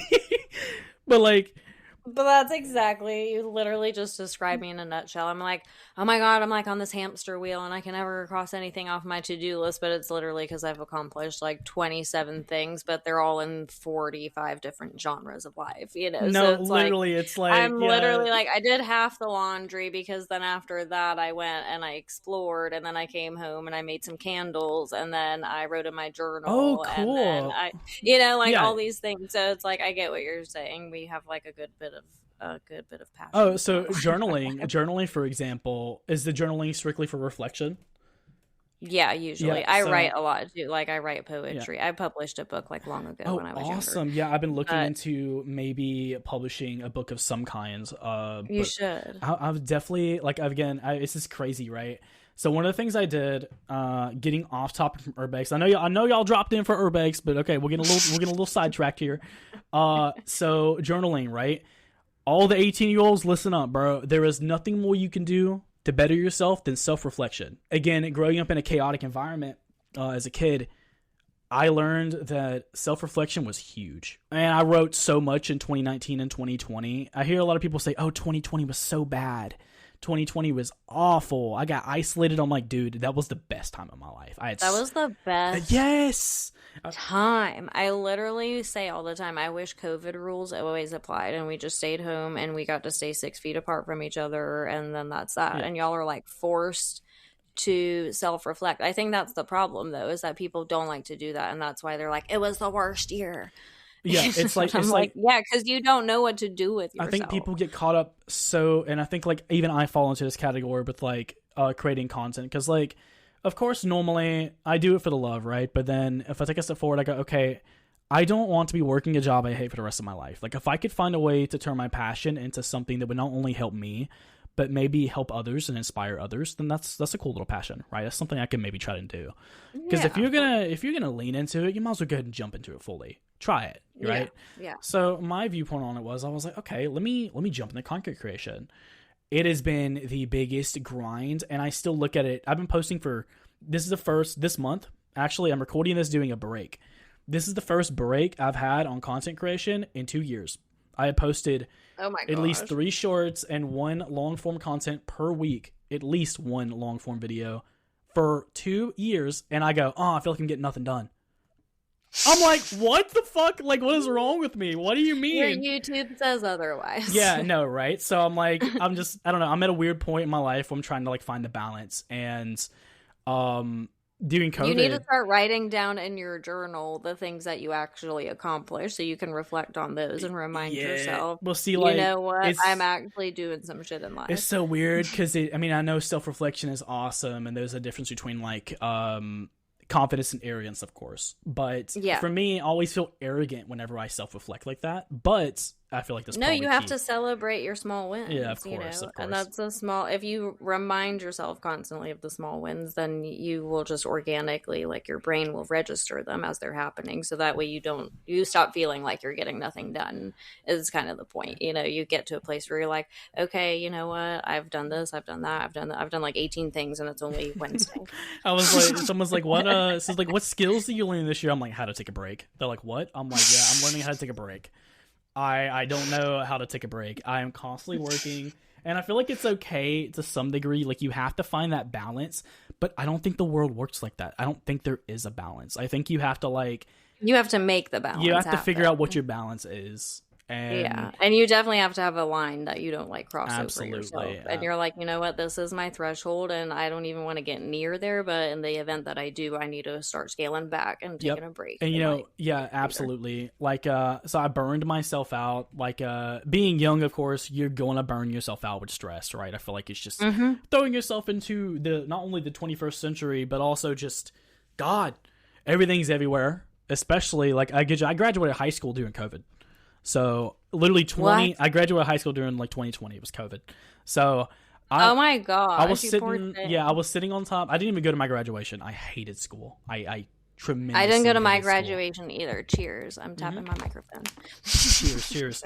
So I did not go to graduation because I was like, God, I was forced to be here anyways. All I got was a fucking piece of paper. I'm like, I could have easily just went on doing my normal life and all that and not been weighed down. But I think education is important, of course. Everybody stay in school. Please stay in school, all right? But if we're looking like at where I was, by the time that I graduated high school, I graduated early because I took like classes to like catch up and get ahead and all that. And then by then I was like, okay, whatever. So I watched my high school graduation live stream on top of a mountain. And I was like, there's no better way. There's no better way to graduate, right? I was like, this is cool. But I was like, I don't know. Like, I feel like COVID was such a good time. And like, I hear that, like, everybody looks at me and goes, what? What do you mean? But like, I self-reflected so much during COVID and graduating high school and being isolated for the first year after high school. It was essential.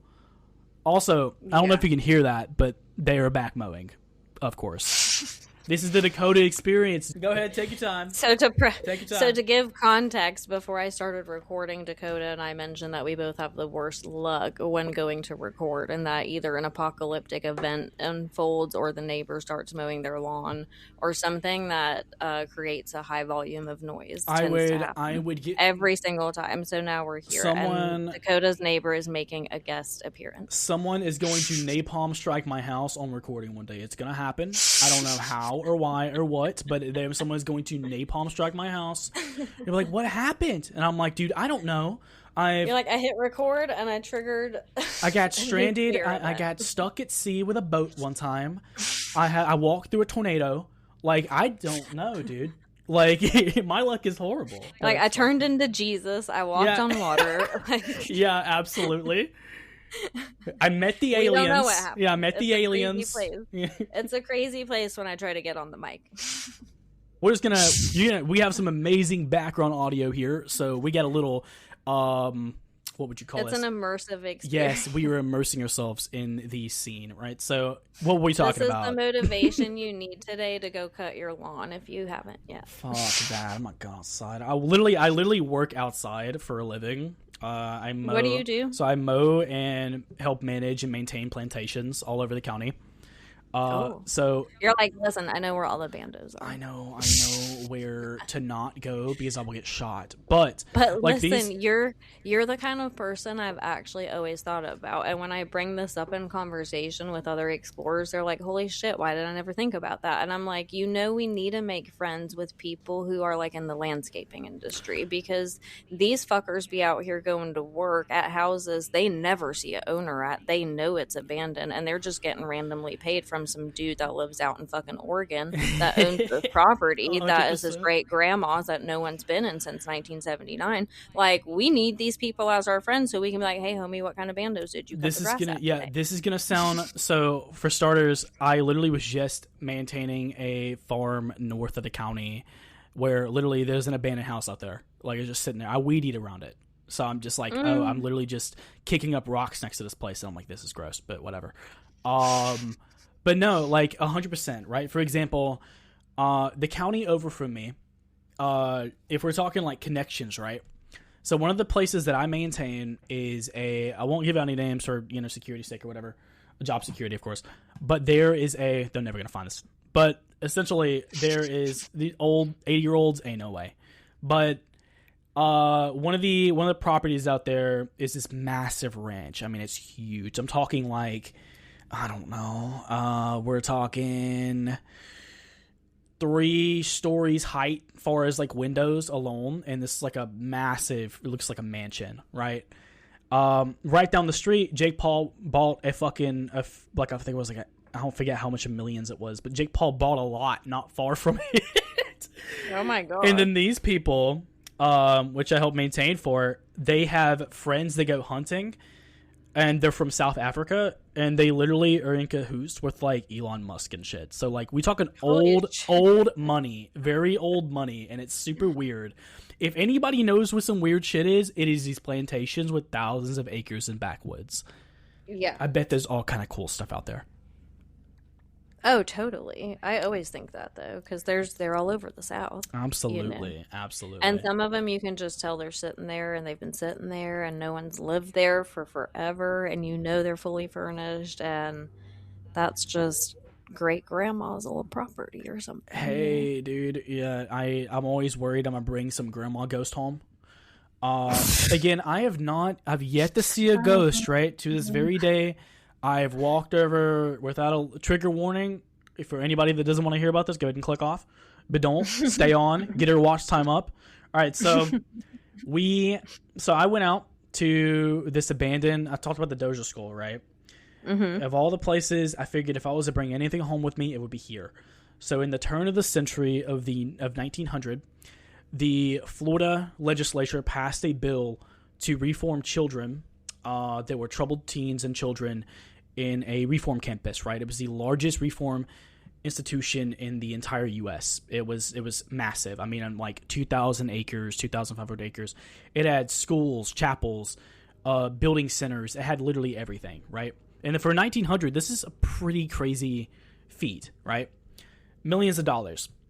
And to describe in layman's terms what it was like, for 111 years, this reform school was known as literally hell, practically. Children that could be sent there for as simple as like disorderly conduct, for example, like just for as simple as saying, no, I don't want to do that, could be sent there, as well as the kids that were smoking cigarettes and the kids that would also murder someone. So you have all these kids stuffed in the, yeah. Oh, you think this is crazy? Just wait. So they would stuff, right? They'd stuff all these kids in the same area, right? And they'd reform them. Now, from the outside, it looked this beautiful, gorgeous campus. But on the inside, it was massively horrible. I'm talking, so they had this specific building, and actually the children that went on to survive are called the White House Boys, because where they'd get beat, they'd have this like whole system where essentially when you get there, you're like on a one strike thing where if you get in trouble once, you're automatically, if you get in trouble again, you go to the White House. And the White House is this place where they scold you for misbehaving, right? But misbehaving could be as simple as denying someone of something, which it could be anything from horrible to something that was reasonable, right? You never know. And these children were beat and tortured, and there was a lot of murder and cover-up. And obviously, without, trigger warning, sexual stuff as well. So in 2011, this place was closed down, and there is many stories of children being buried or hidden, or, it's a crazy time period. But even back for the 1900s, I think to myself, I'm like, how do you people just let this happen? In what world, right? So insane, but apparently there's so many areas of that place. Like, you could go to and anybody that researches this after the fact, please be respectful of the property.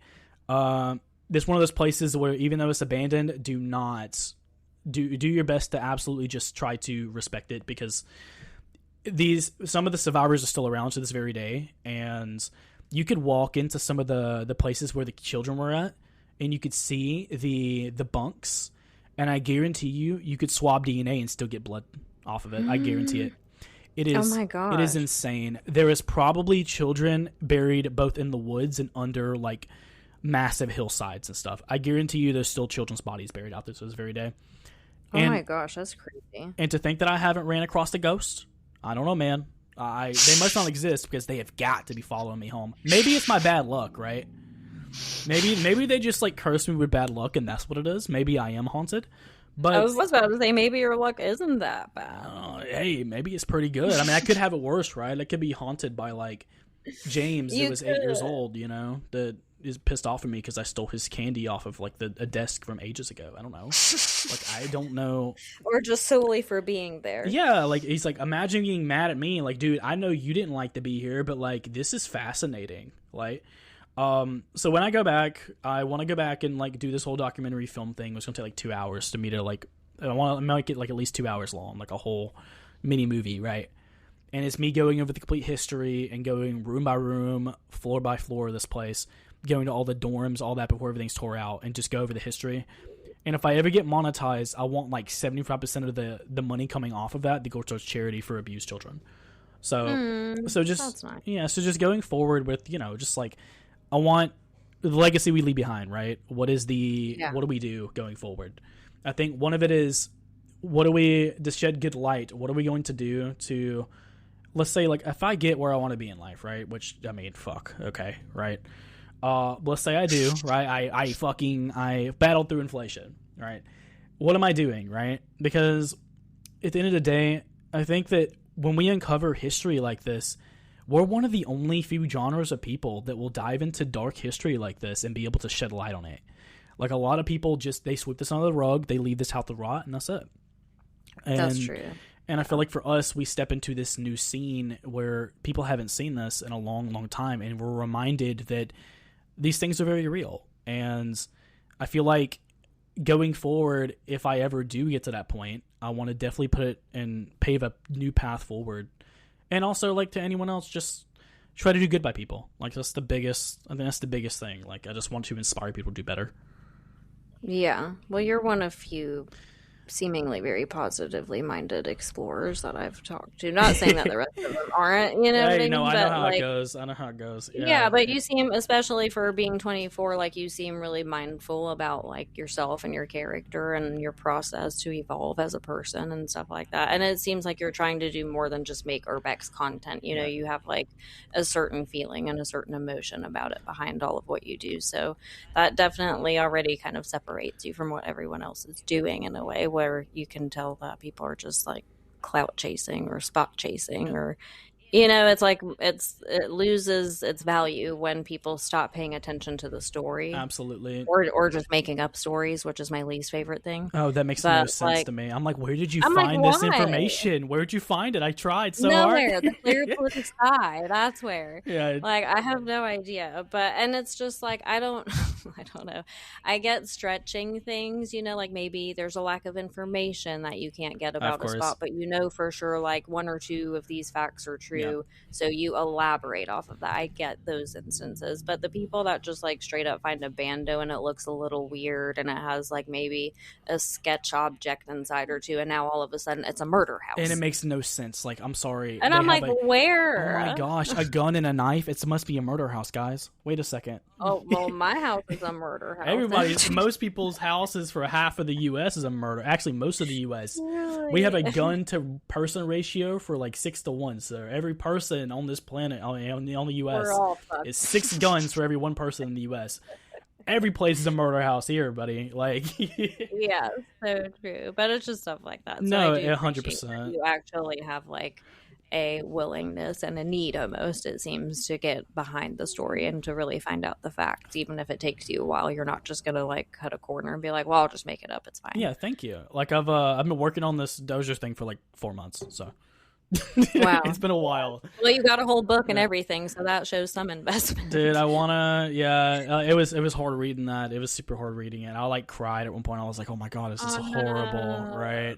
But no, I think as far as like, I'll literally run out of like, I'll have these moments where I'm like, I explored a whole day. You know those like urbex moments when you spend a whole day traveling around an area and you don't find nothing, right? You find like a few little small areas, but it's like, okay, hit or misses, right?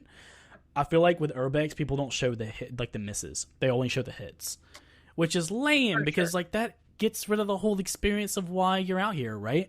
Even the small places have stories. You are right, and you bring up a good point that would be actually very niche content to put out right now because no one does that. So I dropped one. I think it was like South Alabama. I went around South Alabama exploring stuff, and we could not find anything. So most of our day was just like, we went to like an old WCTV news station, went to a few more random areas, couldn't find anything of value, ended up going to Duncan just to get flooded on at this random park. Everything was just chaos. But I was like, I'm just going to film the whole thing, right? Let's see what it does. And I posted it, and people actually liked it. And I'm like, okay, this is cool, right? So I have another video coming up. Let's see, what is today's date? It'll probably be the middle of April, probably the middle of April. I'm gonna have a video coming out where it's just me going all around South Georgia, hitting a bunch of random places. That it's like 7 or 8 spots in one video, but it's just a bunch of random stuff. And I feel like, yeah, people just don't show the misses, and I feel like that's part of the experience. Like a lot of cases, like a good majority of the places I find, they're not even really quote unquote worth posting. But like, I don't know. I beg to differ. It's like, I do this because I love it. So me posting whatever the fuck, it's like, okay, let's just dip our toes into it. Let's see what, just getting out to somebody.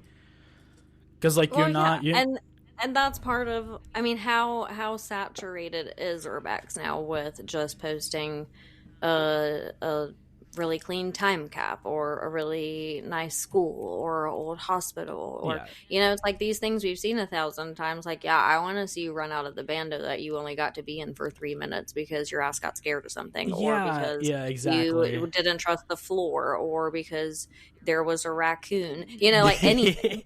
And like, it's all clout. It's all, oh my god, let me film me running out. Like, I usually have my stuff rolling, but I've had times where I've been scared off camera and then forget to hit play. Like, I forget all about it. This one time, though, we're talking about solo exploring, right? And, like, before we get into that, I think what you said earlier really summarizes it. You're going to see a lot of people filter out through the next few years. Like, as far as, like, content creation, I feel like it's an up and down cycle. Like, I feel like a few years from now, it will be a lot less people.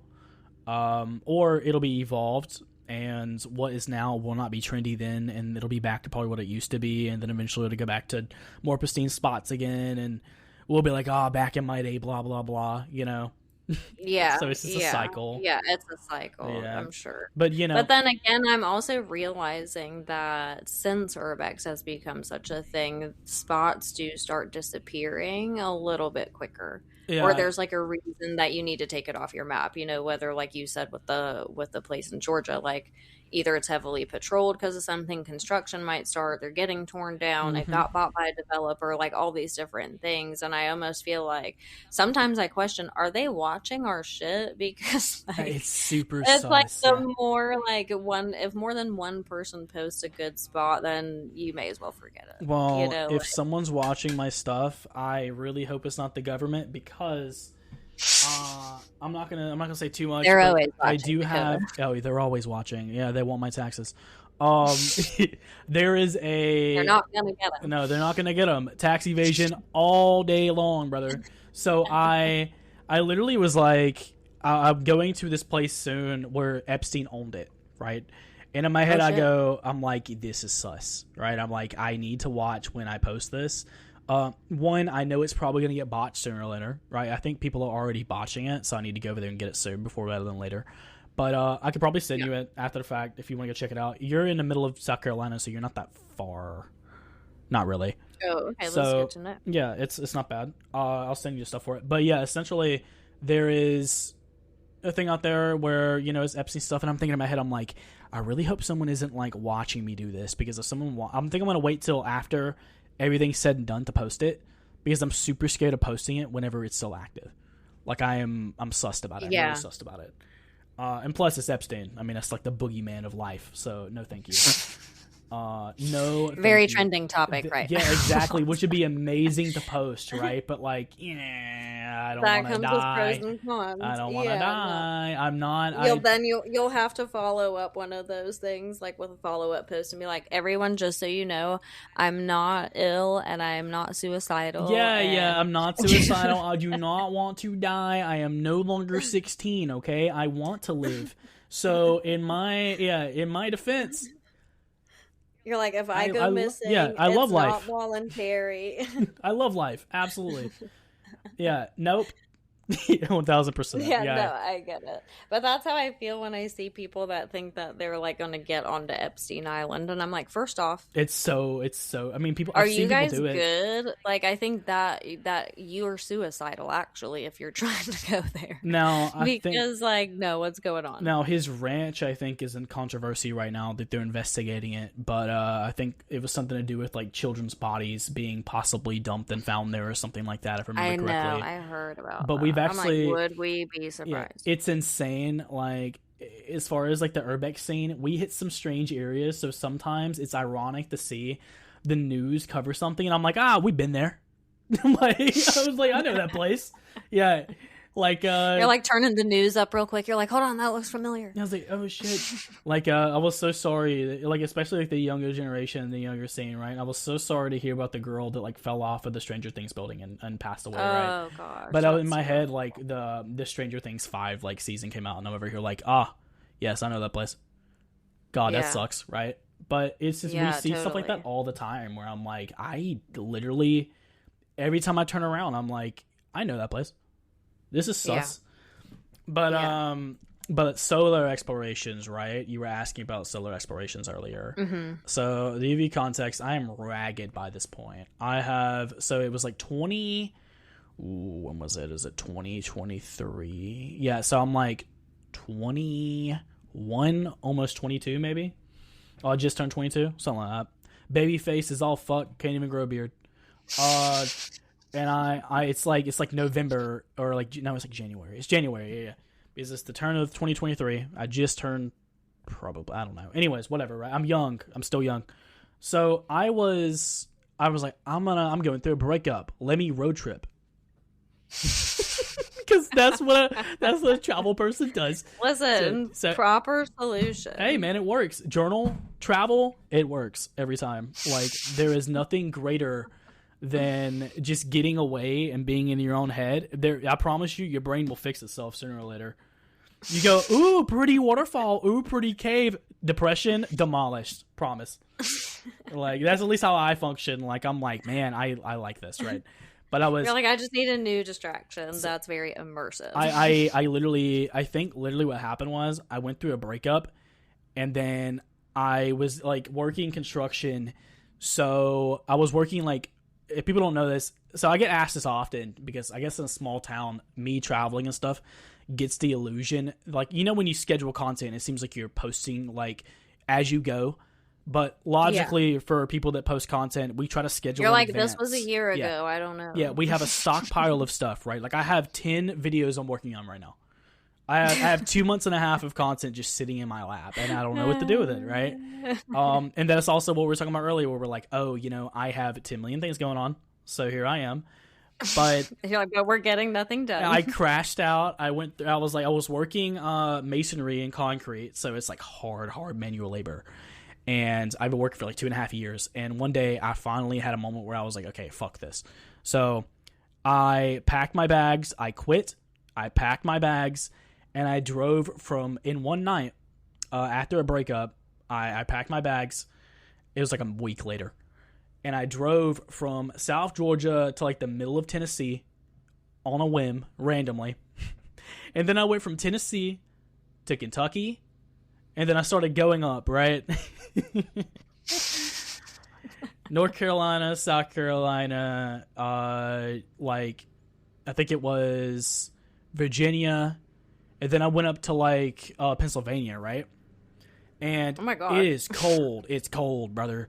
Pennsylvania is cold in January. Who would have guessed? So I'm from South Georgia. I was just sweating. So I've been sleeping in my car for like 5 days, right? Traveling around, $600 on my name. I'm probably not going to make it home. Whatever, right? We're balling. And again, I do not care if I go broke. If I'm going to die, it's going to be on the road. I promise. So I get up to these. So back in like the early, I think it was like 1930s, right? Doing the New Deal. One of the main reasons they established the New Deal, of course, if you know anything about history, is that during like the big financial crisis of the 30s, right? The Great Depression. They created new jobs to try to divert the Great Depression, and of course, eventually went to World War II, which helped pull us out of that slum, which is why we had the baby boom. Can you stop mowing? Hey, I'm having a reasonable conversation about World War II history, right? All right, whatever. Shout out to my neighbor, right? It's a good day to mow. I won't even lie. It's a good day to mow. Whatever, bro. All right, so he's got to do it before it becomes a song. How bad is that, by the way, on audio?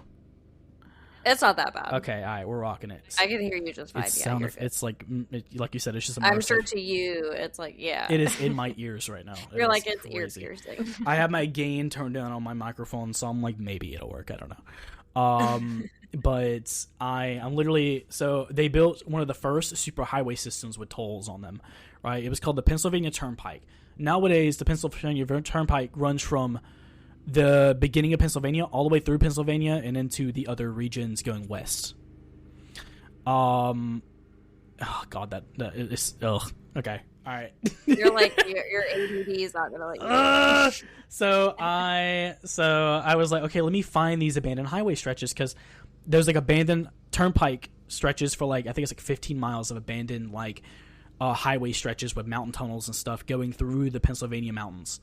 And I'm like, let me go find it. So I went out to Bedford, right? It's pre-public access, by the way, so it's not illegal to go check this out.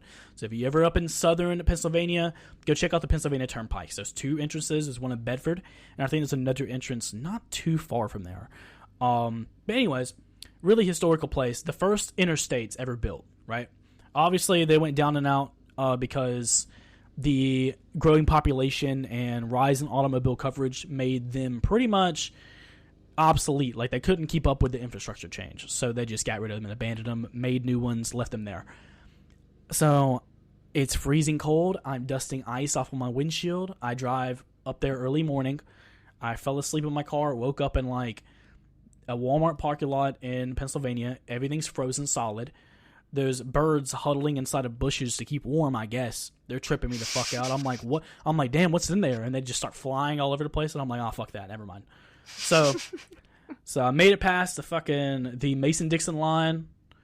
And I walk up to this abandoned turnpike, right? And it's like massive. It's so long and so large, you can stomp your feet. And then the step of your foot echoes through the entire mountain tunnel out to the other side. Oh my god. It's awesome. That's like crazy. it reverberates back and forth. It's super loud. Wow. So I'm alone, right? I'm solo exploring. I got my backpack. My phone randomly decided to die on me. So I got no phone, right? I see a beware bear sign on the entrance to one of the walkways. Oh my god. And I'm like, fuck me. I'm like, well, I'm dying here, right? So I walk up. Like, I'm gonna still go for it. All I'm finding is, it's okay whenever you see like the random penis graffiti. I'm like, hey, we're in the clear, right? This isn't too fucked up. Yeah, no, that's always like a point of comfort. There's always gonna be a penis nearby. I don't know why. It's like a rite of passage for graffiti artists. I guarantee you, it's always the first one to hit, without a doubt. So I'm walking up. There's like this stairway that's hanging, metal stairway that's like hanging. I have to climb on the rails to pass up the stairway. Like I'm climbing up to the final. So there's like 2 stories, right? I'm guessing one is like security, the upper floor. The lower floor is the turnpike tunnel plus the main, I guess if you're paying a toll, a person has to walk in and out, right? This place was coal powered, believe it or not. It was coal powered, and then the coal would run the electricity, and the electricity would link to the ventilation shafts. So up top, there's a ventilation system that runs from one side of the mountain to the other side of the same mountain range, like the middle of the mountain area. So you're talking 4 to 6 miles of just dark tunnels with no light, no sounds, just empty, right? I start walking, and it's so quiet. All I got is my GoPro and good vibes. I'm spooked. And I'm walking through, right? And I get like about halfway. I'm watching while I step, because if I look below and I shine my flashlight, there's drops and holes where if I trip, I could like break my ankle in some places. So I'm like, I'm just being careful, right? Everything is like super quiet. I don't hear nothing. So I'm near, remember how I mentioned Bunny Man, right? I'm like 2 hours away from like the Bunny Man Bridge. So there's this bunny that's like painted red and its head's chopped off and it's like hung on the side of like the middle of the railing. And I'm like, look, it's Bunny Man. And then I look over and there's a pentagram on the floor and it's saying, don't run. It's watching. And I'm like, yeah, right, whatever. And then all of a sudden I hear, what? And I'm like, what the fuck is that noise? You want to talk about some primal human fear, bro? Oh my god! I will shit my pants. So I heard, I'm sure of it. yeah. So I heard, and I'm like, what in the fuck is that? Now earlier, I was fist fighting a pigeon because they got trapped in a room with me. So I was like, hey, I don't know what the fuck is in here. This is sketching me the hell out. So I'm alone. You're like, I still have PTSD from the pigeon. I don't want to deal with any more bullshit today. So again, to clarify, my phone's dead. My GoPro battery's on 0.5%. I got one extra. I have one flare. I don't have any portable chargers. I have no way to communicate with anybody. I am 7 states away from home. I'm 22. And I'm in the middle of a mountain tunnel in bumfuck nowhere with a beware bear sign. It's winter. Just a bad idea. Yeah, and this is freaking me the fuck out. There is something in the tunnel with me. So I go, naturally, as a man, I go, I'm going to keep going. So I start walking, and I'm like, I can hear, you can go back and look at the footage, and you can hear me like going, like the adrenaline's hitting so hard. And the closer I get, I keep hearing it distort more and more, and I'm like, motherfucker, it's probably some urban legend. It's probably like the squonk or something. The squonk is like this ugly urban legend creature. I like how that's enough for you to brush it off. They're like, oh, it's just some urban legend. I'll be fine. I'm like, no, that doesn't make it better. So I researched the urban legend in the area, and it actually was comforting. It was an ugly creature called the squonk, and they track it. People used to track it down because it would cry because it's so ugly. So it would leave tear stains that smelled really bad. Yeah, apparently that's urban legend for Pennsylvania for you, right? So I was like, it's probably a squonk. Fuck it. So I'm like, hey, today's the day, right? This is better than Bigfoot. And I'm walking, and as I get closer, I realize that the sound is distorting because of the echo chambers. So when I get close, I realize I'm shining my flashlight around, and it's pigeons. It is a whole nest of pigeons. Oh no! And they're freaking it's your other worst fear. I'm trapped in there, right? There's pigeons everywhere, and they're raising hell. And I look over, there's a rat eating a pigeon on the ground, and I'm like, nah, we're out of here. Fuck it. I'm like, fuck y'all. Y'all ruined it. I'm out. So I went downstairs,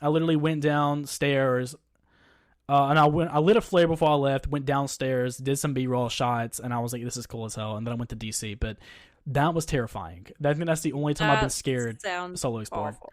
Yeah, it was horrible. Yeah, no. It was wretched. I'm surprised that you even went further beyond a certain point, because if I heard a weird, especially unidentifiable noise like that, I can't tell you what this is. I don't want to know what it is. I figured if it was a wild animal, if I lit a flare, I might freak it out. That's your last flare, though. Fuck it, we ball. I got a flashlight.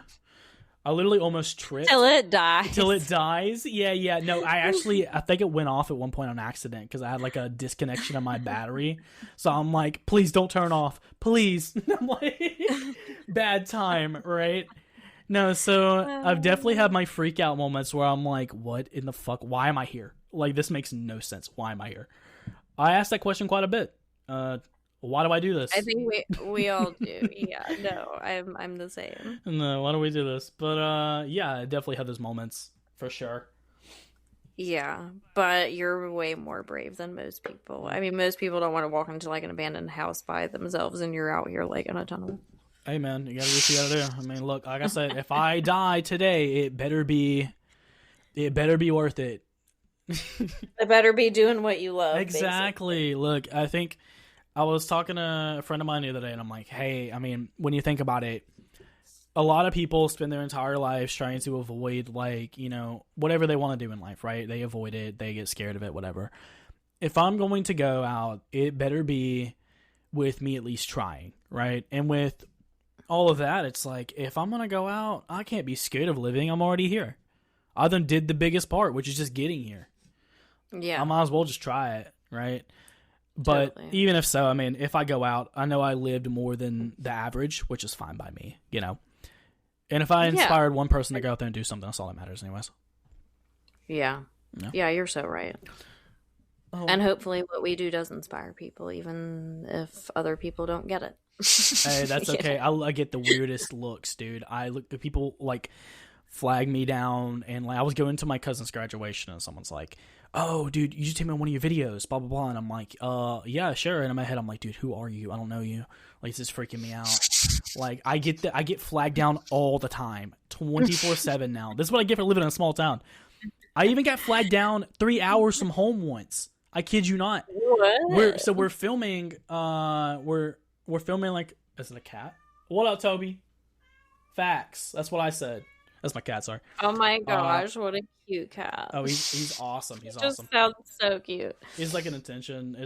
He's like, I'm trying to be on the podcast too. So. What up, my name is Toby. Anyways, so I was leaving an asylum, and these kids, like, they were like probably 18 or something. They literally flagged me down and was like, Dakota. And I'm like, me and my friend Daniel's walking. We're just packed up with the drone, right? And we turn around and we're like, what the fuck? And they're like, Dakota. And I'm like, yo, what's up? How do you know me? They're like, oh, I see you YouTube. And in my head, I'm just like, what the fuck? What the fuck is this? It freaked me out. I was like, what? Because, like, for me to be online and post myself, I'm actually quite introverted, right? It takes a long while to, like, get to know me on a very, very personal level. So, like, for me to be with myself out online, the same kid that would also refuse to stand up in class and rather get a 0 than do, like, a stand-up presentation. 100%.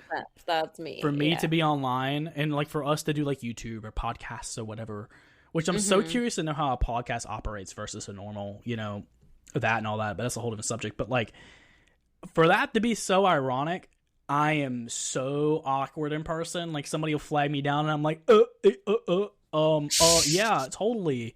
Like, 100%, dude.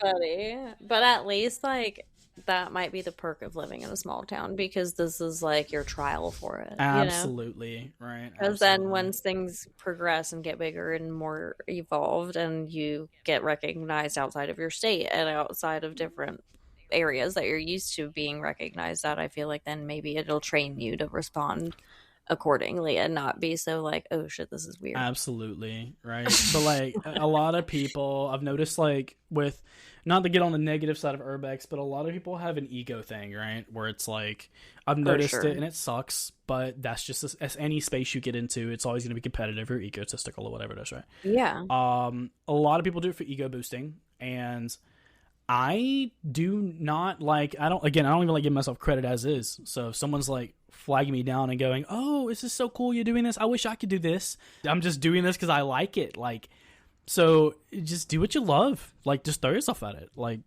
but then I hear that stuff all the time. Like, I wish you could do this, I wish I could do that. And I'm like, why don't you? Yeah. I do this with no money. I think it's like you said, though. Some people, they just let the idea scare them before they even try it. Absolutely. Even a little bit, and then the whole, conform against society. Why would I do such a thing? that gets you in trouble. Which valid, of course. I don't want to be bored with life, you know? Dude, I might as well take a risk. I mean, what do I got to lose? Life. No, it's fine. I was already here anyways. We don't care. I still got it either way. You know what I mean? I still lived, already accomplished it. Yeah, no, I'm with you there. I'm way more on like my wealth is measured by the amount of experiences that I've had, and that's pretty much it. Yeah. Like I don't care about like resourceful wealth like money or objects or materials, and I don't care about like all that other shit. You know, I just like to have experiences and feel emotions and evolve in that space. Facts. So I think urbex does that for the ones of us who look at it like we do. Absolutely. I think there is a space for people that are very very entwined with just seeing society or life, right? Like there's a lot of instances where, like you said, you know, you learn that when you get outside of your comfort zone, you get outside of what you're so used to, you realize that like the most valuable things are not wealth or how much you accomplish. It is the amount of time you spend not only witnessing and experiencing life, because it's very limited, but also just learning, right? Seeing something different and putting yourself in a space that you've never been into. And I think that's like one of the most powerful things any person can do, without a doubt. Yeah. I totally agree. You have a good outlook on life, Dakota, I will say. Thank you. Trial and error. Yeah. That's true. That is true. That's life in general. Absolutely. But like you said, you're out of the like central, right? Central South Carolina. I definitely need to go up there. You need to show me around. I definitely want to see. You should. Yeah. One of my biggest states this year is I'm gonna do a lot more hikes this year, of course, up in like northern Alabama. There's a few spots where I know I want to go back and see more of the area and stuff, and then more urbex and stuff. I have this old abandoned mine I'm gonna go check out this year. But then I'm looking for South Carolina places. So I have like half of the state mapped out, but again, like I think one of your questions was how do you decide what places you're going to and all that? Mm-hmm. I have 800 locations on a map, and I don't know what the fuck to do. So I'm just throwing. It's like throwing noodles at a wall, hoping it sticks, right? Yeah, no, I get it. My map looks like it has chicken pox. Like it's just crazy. Yeah, how, like my map is insane. Especially for my state, because I don't leave South Carolina all that often, and people love to give me shit about that, but I don't have to. I have still over 1,000 places on my map that I haven't intended to get. So I'm like, I'm good. I hear a lot of crap about, Georgia. I used to hate on Georgia when I was a kid. I used to, God, I hate living here. Right? There's nothing to do. Of course. Because, I used to hate living in South Carolina too. And now I'm like grateful. I like it. Like it's all right. Yeah. Like I've grown to love it. I think that maybe that means we're getting old though. I think that's what it is. I think we're just too used to it.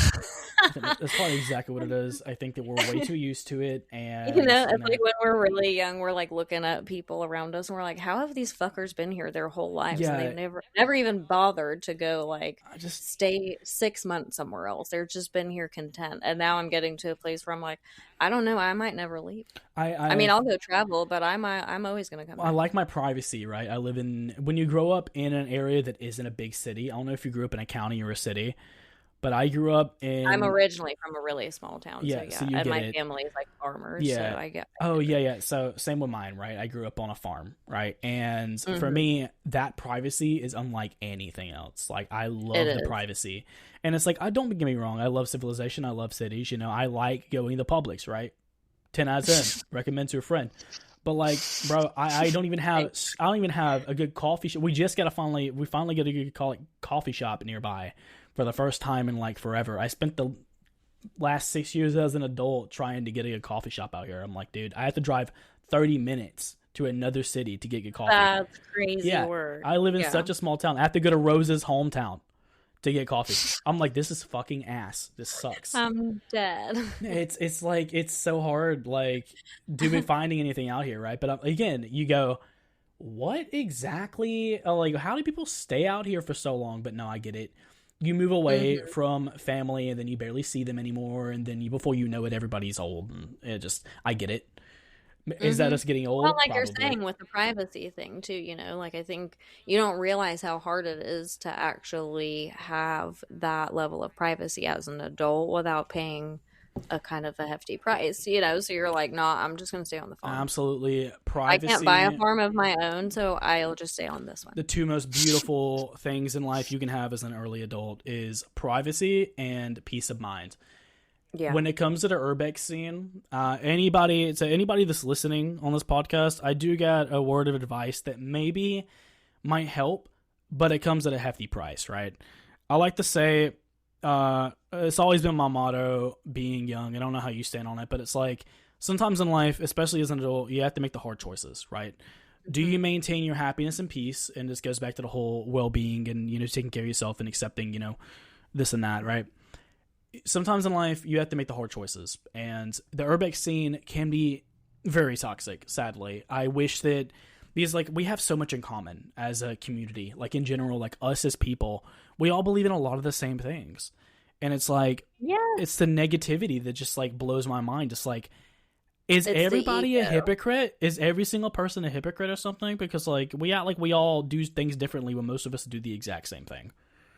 It's like, correct. Bro, it makes no sense whatsoever. No, and I just got done saying this to someone else on the podcast a while ago, where I was like, I wish that we would drop our ego and just kind of collectively come together a little bit more, because I feel like we already have such a huge common ground, which is urbex, you know, and that's already niche enough to attract certain kind of usually like-minded individuals. So I'm like, why are we not connecting more? When I feel like we would be one of the best communities out there. Absolutely. Like, we would be a genuine force to be reckoned with if we all got on the same page and just decided that our new basis was kindness instead of being ego-based and toxic and competitive or whatever. Like, at the end of the day, I think all of us will benefit from each other if we're able to actually connect with each other. But hating each other and like throwing shade and being in a competition that doesn't exist, because this isn't a sport. It's all in. You know? For the real competition is you and yourself, right? Like, exactly. That's the way I see it, at least. But I don't know. A lot of the toxic comes from the younger side a lot of times. Now, I have met some older toxic people that get in drama, and I'm like, what the fuck? Yeah. I'm like, how is this even... You're like, what are you doing? What the fuck? Yeah, it makes no sense. Yeah, like, grow up at some point. I'm just like, bro, but like, the best thing I can give advice for, this works for me, right? Especially growing up in a hostile environment, right? You learn your boundaries very early. And I think also being an adult and experiencing what it's like to be an adult, where you have full responsibility over who you're around and what you do, you learn either one, you get pushed around, or two, you stand your ground and you defend yourself, or you just call it quits, right? I promise you, to anybody just listening to this, the best thing you can do towards drama is say nothing, because you have nothing to prove, as long as you're in the right, of course. You have nothing to prove. Walk away, block, whatever you need to do. Ignore it. It does not exist. If you feed negativity will prosper. It breeds negativity. Yes. Yeah. The only thing it does is multiply. But if you breathe positivity, then everybody will always get positive out of it. There is nothing anyone can gain from negativity, but your positivity can expand outward in so many good directions. So honestly, the only way for the community to go forward is to try and, at least what I see, the only way for the community to really go forward is to try to find the positives, which is so hard to do because we're just human. Well, that, and we have bullshit ass things going on in our community, like Urbex confessions, and I'm like, why is that necessary? I don't know. You'll actually see me post on Urbex confessions, but I'm just posting a positive message. I'm like the only person. No, I'm trying to diffuse this whole energy. No, like I'll be like, hey, I hope everyone's having a good day. Blah blah blah. Like, and I kid you not, if you go scrolling through, you'll find me randomly. Yeah, and it's like, bro, what the fuck?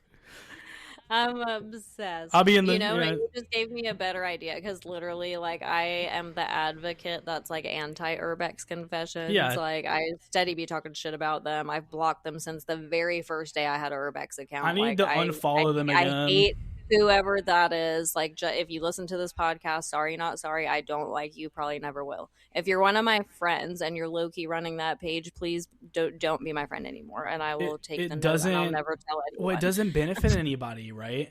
And it's like when you're it's a fucking to stir the pot. You know, it's sad. When especially like I don't know, I'm sure when you started getting into podcasting, you looked up some of the ways you probably could expand going, like, you know, if you wanted to like break this down and go more into like the sides of what runs from the ins to the outs of, you know, running a podcast, right? Or any content creation. Yeah. There's a lot that goes into it. Like when I started making videos, same thing. I had to learn so much shit. The editing, the like the ins, the outs, what people are searching for, how to design a thumbnail, input bias, which is essentially if it looks like they worked really hard on it, they're more likely to like because they think you worked hard on it. There's so many layers to this. And then you get to like that where it's like, I understand like the whole negativity can make people react, right? And that's obviously what the Urbex Confessions page is. It's people feed negativity, bait. So it's rage bait. That's all it is.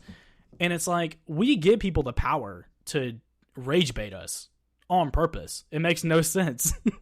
Just do something better. But though the advice you gave comes most true in this case scenario, you know, which is like, then just don't engage with it kind of thing. Like, and that's why I've blocked that page, because I'm like, people have literally, the few times that my name has come across on a post on Urbex Confessions, people have had to send it to me in a screenshot because I don't see anything that page posts, and it'll be like 3 days later. And it makes no sense, right? It never is relevant to any truth, by the way, for anyone who's ever questioned anything they read about me on Urbex Confessions. Not true. Probably someone who randomly has that beef with me on a random Tuesday morning, they decided to not like me anymore. It's like, what better thing do you... I probably put up a really awesome reel of a really awesome bando that they don't have the pin for, and now they're upset. You know what I mean? So I'm just like, I don't know, it's any given reason. I can count on 3 fingers the individuals that I've spoken to and I don't speak to anymore in the Urbex community that might even have any kind of like motive if you can't even to go and shit on me. But even then I don't think they would, because I'm like, why? If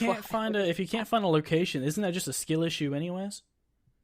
Thank you. Like, bro, just do what you love. If you want to fucking... You can't find a place, I mean, oh my God. And that's why I don't like to give them away to people who ask me, like, oh, where's that? I'm like...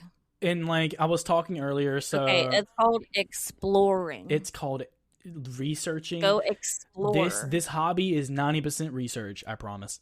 Like, a good majority of this hobby is just trying to figure out how you can get in, what you want to do. I'm on paper, I'm not a genius or anything, so it's like, if I can do it, you can too. If I can figure this out, bro, I promise it's not that difficult, bro. It just, at the end of the day, it's just negativity. And the more we feed into it as a community, the more dumb it's going to get. So the only way forward is just positivity, I think. But how are you going to do that? How's that going to work?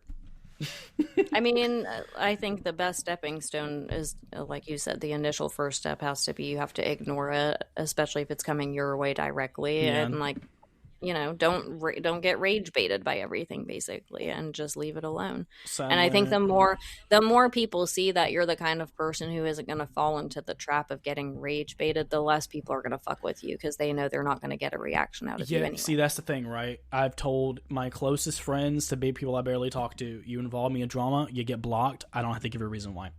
I have did this hobby. I've did this hobby for almost a decade, since I was 16. Back when I had nothing, no money in my pocket, nothing, and I will refuse to lay down and just fuck off because people have an opinion about me where it's like, okay, well, congratulations, get on the fucking train. There's a million of us. But it's like, at the end of the day, we're just human. All of us are just human. And the only time I've ever had people post anything on Confessions about me, it's like, oh, why does Dakota post on his stories? It's a fucking story. What do you think they're made for not to post on? I know. That's the thing. It's like, if they can't analyze your content or something you've done directly, then they have to go pick apart like how you're using your platform. And I'm just like, can y'all get a life? I'll yap about whatever on my story because that's what it's fucking made for. Like, and newsflash, it's your story. Yeah, I can do whatever the fuck I want. You can be doing whatever. You can be like setting your phone up beside you to take a nap and let people watch that on your story. Yeah, and it's completely my business. Yeah, and it's like, and I've had people in the comments go, "What are y'all cracking on Dakota for? Homie just living his life." I'm like, facts. Y'all tell him, bro. Right. Y'all tell him. I'm literally just chilling. Like, hopefully this podcast clears up any misconceptions about you, because clearly if you can walk away knowing one thing, it's that you don't give a fuck about the drama, so don't even try. Bro, I got better shit to do, bro. I will be dead before I know it. I'll be dead before I know it, bro. It doesn't bother me. Y'all think, if anyone in general thinks that any drama in the urbex scene will affect me, there's about 1,000 more minuscule communities out there that isn't specifically urbex that obviously are, one, probably more mature than most of you, two, emotionally more intelligent than most of you, because you get rage baited on a fucking IG page. And no, again, go ahead, yap. I like this. At the end of the day, it's like, it's just negativity. Mm-hmm. You just gotta do what you love. If you're confident in what you love and you like doing what you do, that is all that matters, right? So, right. I don't know. Spread happiness. That's all that matters. That's all I got. We're gonna end it on a high note. Absolutely. I want to ask you one more question, because I'm always very curious about this. Mm-hmm. What is your favorite spot that you've explored? Ooh, that is hard. If you have one. I know it's hard. Ooh, okay. All right, I've been to a lot of places. I love everywhere. That's the problem. Oh God. Okay, let's see. Okay, we got, I don't know, I still think the Dozier School. It's so dark. It's just like, there is something about the place. That's more the experience too. Yeah, I get that. It is. There's a lot of cool and amazing places, and I'm sure I've barely touched the beginning of the tip of the spear. Like, there is probably so much more to do that will continue to blow my mind, and that's why I love this hobby so much. Yeah. I still think the Dozier School, just because it needs to be known more, and it's one of those things where it's like, it's so dark, and you ask yourself, how in the hell does this happen? I'm serious. Look it up once we're off this podcast, and I guarantee you, or anyone that's watching, look at the Dozier School for Boys. You will not be disappointed, and you'll probably hit me up and go, what on earth did you send me into? That is, I'm writing it down right now. It's my favorite spot to date, and it's literally just in the middle of a small town in Marianna, Florida. Wow, it's insane. That's so interesting. I've never even heard of it before. Exactly. When you see it, you'll be like, what? How have I never seen this? Right. So I'm hoping that this year I'll be able to shed some more light on it, and maybe if I'm lucky, get in touch with a survivor. So it'd be super cool to try that out. That would be cool. Yeah. Right. Yeah. But again, I want to be an explorer or an urban explorer that actually tries to make some sort of change in somebody's life, right? So yeah, positivity high notes, right? That's rare for an urbex. That's rare for an urbex scene. That's what I'm gonna call this episode. What are you gonna call it? Positivity high notes. Hey, there we go. The vibes, of course, the vibes. But I was so surprised you got back to me like so soon. You were like, yeah, of course I'll have you on. I'm like, yeah, it was the easiest fucking audition of my life, right? Oh yeah, no, I'm always here for it. I like when people come to me. I was like, I want to be on a podcast. That sounds dope. Where do I sign? Yeah, I'm like, yeah, no, I'm so glad you did. You've been a fun time. I'm glad. I'm really glad. I'll definitely hit you up whenever I'm up in South Carolina later this year. I'll go see some houses. Go show me some houses for sure. I do have other spots too. Like I've got a strip club and I've got some schools. That sounds like a lot of fun. fun. I've got some other stuff too. Dude, I'd love. But yeah. For sure. Thank you for having me on. I really appreciate it. This was an awesome. That 2 hours rolled by really fast. It always does. It always does. And people are always like, listen, I have like 27 more stories. I'm like, I think most explorers are going to have to come back for a part 2 at some point. That's fine. We'll definitely, what we'll do is we'll explore together eventually, and we'll come back and probably sell some crazy story about something.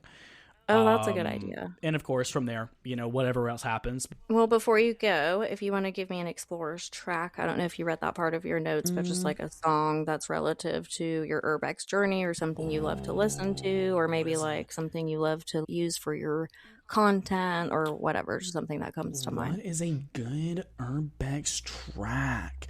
I'm either into Bad Omens or Bring Me the Horizon right now. Oh, nice. But they're good bands. That's just good bands, right? So I am thinking, Bring Me the Horizon, Sugar, Honey, Ice, and Tea is pretty funny. That's pretty good. Okay. Yeah. Yeah, that whole good band choice. If anybody likes any rock or stuff, Bring Me the Horizon, Almo is a good little album that's kind of instrumental and stuff. It's pretty cool. If you want to let people know where to find you, like your socials, your YouTube, and any of that kind of stuff. Awesome. So my YouTube and my Instagram is at Wandering with Dakota. I post mainly nowadays, I'll post like urban exploration or whatever the case I have in mind, whether it's a hike on occasion or whatever else I dip my toes into. I post whatever. So if you want to listen to me yap and post the dumbest, most random shit on the internet, you know where to find me. I like that. That's a good ad for yourself. Hey, that's what I like. All right. Well, I certainly appreciate you taking the time to come onto the podcast and letting me be your first podcast. Hey, you popped my my podcast virginity, so here we are. Thank you so much for having me on. It has been an absolute delight. And that was my conversation with Dakota. If you enjoyed this episode, you can find his work at Wandering with Dakota, which will be linked in the description. Definitely go show some love and check out his explorations because they're pretty awesome. If you want to support the podcast, make sure you're subscribed on whatever platform you're listening on and connect with me on socials at Urbex Echoes or at Echoes of Elsewhere. And just a little reminder that sharing the episode, leaving a rating, or sending it to someone who understands that pull toward the unknown helps a lot, and it really does make a difference. I appreciate all of you who do that and who support the podcast and who always come back to listen. Y'all are the real MVPs. Anyways, thank you again for coming back and listening to Echoes of Elsewhere. I will be back in 2 weeks. Until then, keep exploring the allure and the abandoned, the beauty of decay, and the echoes of elsewhere.